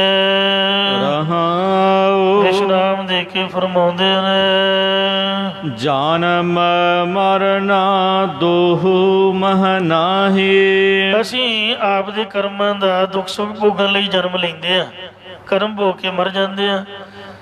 ਜਿਵੇਂ ਜੇਲ੍ਹ ਦੇ ਵਿੱਚ ਡਾਕਟਰ ਵੀ ਆਉਂਦਾ, ਜਿਹੜੇ ਸੰਤ ਨੇ ਉਹ ਡਾਕਟਰ ਦੀ ਤਰ੍ਹਾਂ ਕਰਮ ਭੋਗਣ ਨਹੀਂ ਆਉਂਦੇ। ਉਹ ਤਾਂ ਜੀਆਂ ਦੇ ਕਰਮ ਕੱਟਣ ਲਈ ਆਉਂਦੇ ਨੇ। ਜੰਮਣ ਤੇ ਮਰਨ ਇਹਨਾਂ ਦੋਨਾਂ ਤੋਂ ਰਹਿਤ ਨੇ, ਇਹਨਾਂ ਦੇ ਵਿੱਚ ਨਹੀਂ ਹਨ। ਜਨ ਪਰ ਉਪਕਾਰੀ ਆਏ। ਉਹ ਪਿਆਰੇ ਸੰਤ ਜਨ ਦਾ ਪਰਾਇਆਂ ਦਾ ਭਲਾ ਕਰਨ ਵਾਸਤੇ ਹੀ ਸੰਸਾਰ ਵਿੱਚ ਆਉਂਦੇ ਨੇ। ਜਿਸ ਗੁਰਮਤਿ ਵਿਦਿਆਲੇ ਦੇ ਵਿੱਚ ਮੈਂ ਵਿਦਿਆ ਪੜ੍ਹੀ ਹੈ, ਗੁਰਦੁਆਰਾ ਗੁਰਦਰਸ਼ਨ ਪ੍ਰਕਾਸ਼ ਮਹਿਤਾ ਚੌਂਕ, ਪਹਿਲੀ ਵਾਰ ਕੋਈ ਬਿਮਾਰੀ ਦੀ ਹਾਲਤ ਵਿੱਚ ਦਵਾਈ ਬੂਟੀ ਲਈ ਮਹਾਂਪੁਰਖਾਂ ਕੋਲੋਂ ਖੁਸ਼ੀ ਮੰਗੀ ਵੀ ਮਹਾਂਪੁਰਖੋ ਨਗਰ ਜਾਣਾ। ਐਡੇ ਸੰਤ ਮਹਾਂਪੁਰਖ ਸੀਗੇ ਤੇ ਮੈਨੂੰ ਅਜੇ ਵੀ ਯਾਦ ਹੈ ਵੀ ਉਹਨਾਂ ਇੱਕ ਨੋਟਾਂ ਦੀ ਦੱਥੀ ਮੈਨੂੰ ਦਿੱਤੀ, ਬਿਲਕੁਲ ਨਵੀਂ ਨਿੱਕ, ਜਿਸ ਤਰ੍ਹਾਂ ਹੁਣੇ ਬੈਂਕ ਚੋਂ ਕਢਾਈ ਹੁੰਦੀ, ਪਤਾ ਨਹੀਂ ਕਿੱਥੋਂ ਲਿਆਂਦੀ। ਨੋਟ ਸੀ 5 ਦੇ, ਤੇ ਪਤਾ ਨਹੀਂ ਕਿੰਨੇ ਹੋਣਗੇ। ਮੈਂ ਕਿਹਾ ਜੀ ਮੇਰੇ ਕੋਲ ਮਾਇਆ ਹੈ। ਕਹਿੰਦੇ ਨਹੀਂ ਤੂੰ ਦਵਾਈ ਲਿਆਉਣੀ ਹੈ। ਮੈਂ ਕਿਹਾ ਜੀ ਦਵਾਈ ਦੀ ਵੀ ਮਾਇਆ ਹੈ, 100-150 ਰੁਪਈਆ ਤੇ ਕਿਰਾਇਆ। ਮੈਂ ਕਿਹਾ ਜੀ 20-40 ਰੁਪਈਏ, ਸਭ ਕੁਛ ਹੈ ਜੀ ਆਪ ਦਾ ਦਿੱਤਾ। ਕਹਿੰਦੇ ਨਹੀਂ, ਮੇਰਾ ਫਰਜ਼ ਹੈ, ਇਹ ਜਥੇ ਦੀ ਮਰਜ਼ਾਦਾ ਹੈ। ਮੈਂ ਹੈਰਾਨ ਰਹਿ ਗਿਆ ਤੇ ਰੋਣ ਆ ਗਿਆ ਵੀ ਜਿਸ ਤਰ੍ਹਾਂ ਮਾਵਾਂ ਬੱਚਿਆਂ ਦਾ ਖਿਆਲ ਰੱਖਦੀਆਂ, ਰੋਟੀ ਵੀ ਆਪ ਦੇ ਕੋਲੋਂ ਖਵਾਉਂਦੇ। ਜਿਸ ਤਰ੍ਹਾਂ ਮਾਂ ਬੱਚੇ ਦੇ ਮੂੰਹ 'ਚ ਪਾ ਕੇ ਉਹਨੂੰ ਰਜਾ ਕੇ ਫਿਰ ਖਾਂਦੀ ਆ। ਮੈਂ ਕਦੀ ਉਹਨਾਂ ਨੂੰ ਨਹੀਂ ਸੀ ਵੇਖਿਆ ਵੀ ਸਾਥੋਂ ਪਹਿਲਾਂ ਉਹ ਪ੍ਰਸ਼ਾਦਾ ਛਕਦੇ ਹੋਣ, ਬਿਲਕੁਲ ਨਹੀਂ। ਸਾਰਿਆਂ ਨੂੰ ਖਵਾ ਕੇ, ਕਿਸੇ ਦੇ ਘਰ ਵੀ ਜਾਣਾ, ਗੁਰਦੁਆਰੇ ਵੀ ਵਰਤਾਉਣਾ ਤੇ ਪਹਿਲਾਂ ਸੰਗਤ ਨੂੰ ਖਵਾਉਣਾ। ਆਹ ਭਾਵੇਂ ਰਾਤ ਦੇ 12 ਦਾ, ਭਾਵੇਂ 1 ਵੱਜ ਗਏ।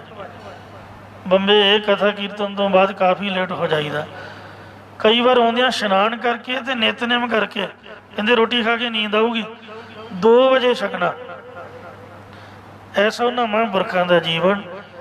ਕੱਪੜੇ ਲੀੜੇ, ਮੈਨੂੰ ਕੰਬਲ ਦਿੱਤਾ ਤੇ ਕਿਹਾ ਵੀ ਇਹ ਜਥੇ ਦੀ ਮਰਜ਼ਾਦਾ ਹੈ। ਆਪ ਦੇ ਕੋਲੋਂ ਸਾਰਾ ਕੁਝ ਖਰਚਾ ਪਾਣੀ ਤੇ ਕਿਰਾਇਆ ਪਾੜਾ, ਦਵਾਈ ਬੂਟੀ, ਸਭ ਕੁਝ ਉਹਨਾਂ ਮਹਾਂਪੁਰਖਾਂ ਦਾ। ਤੇ ਵਿਦਿਆ ਇੰਨੀ ਅਮੋਲਕ ਜਿਹੜੀ ਕਿਸੇ ਵੀ ਕਿਤਾਬ 'ਚੋਂ, ਕਿਸੇ ਸਕੂਲ ਕਾਲਜ ਦੇ ਵਿੱਚੋਂ ਹਜ਼ਾਰਾਂ ਲੱਖਾਂ ਰੁਪਈਆ ਫੀਸਾਂ ਤਾਰ ਕੇ ਵੀ ਪ੍ਰਾਪਤ ਨਹੀਂ ਹੁੰਦੀ, ਤੇ ਉਹ ਬਿਲਕੁਲ ਫਰੀ ਦੇ ਵਿੱਚ ਬਿਨਾਂ ਕਿਸੇ ਮੁੱਲ ਤੋਂ। ਮਹਾਰਾਜ ਨੇ ਆਖਿਆ ਸਾਈਂ ਨਾਮ ਅਮੋਲ ਕੀਮ ਨਾ ਕੋਈ ਜਾਣ ਦੋ। ਸੋ ਐਸੇ ਰੱਬ ਦੇ ਪਿਆਰ ਵਾਲੇ ਕਹਿੰਦੇ ਪਰ ਉਪਕਾਰੀ ਆਏ, ਉਹ ਜਿਹੜੇ ਜਨ ਨੇ ਉਹ ਪਰਾਇਆਂ ਦਾ ਭਲਾ ਕਰਨ ਵਾਸਤੇ ਸੰਸਾਰ ਦੇ ਵਿੱਚ ਆਉਂਦੇ ਹਨ। ਗੁਰਮਤਿ ਵਿਦਿਆ ਵੰਡ ਕੇ ਗੁਰੂ ਘਰ ਬਣਾ ਕੇ ਆ ਭਗਤ ਪੂਰਨ ਸਿੰਘ ਜੀ ਪਿੰਗਲਵਾੜਾ ਚਲਾ ਕੇ, ਸੋ ਮਹਾਰਾਜ ਭੇਜਦਾ ਹੀ ਸੇਵਾ ਵਾਸਤੇ ਹੈ ਕਿ ਦੁਨੀਆ ਦੇ ਭਲੇ ਵਾਸਤੇ ਉਹ ਸੇਵਾ ਦੇ ਵਿੱਚ ਸੰਗਤਾਂ ਨੂੰ ਲਾਉਣ, ਤੇ ਇਉਂ ਬਹਾਨੇ ਦੇ ਨਾਲ ਜੀਆਂ ਦਾ ਭਲਾ ਕਰਕੇ ਤੁਰ ਜਾਂਦੇ ਨੇ। ਜੀ ਦਾਨ ਦੇ ਭਗਤੇ ਲਾਇਨਾ, ਜੀਵਾਂ ਨੂੰ ਜੀਵਨ ਮੁਕਤੀ ਉਪਦੇਸ਼ ਦਾ ਦਾਨ ਦੇ ਕੇ ਪਰਮੇਸ਼ਰ ਦੀ ਭਗਤੀ ਚਲਾਉਂਦੇ।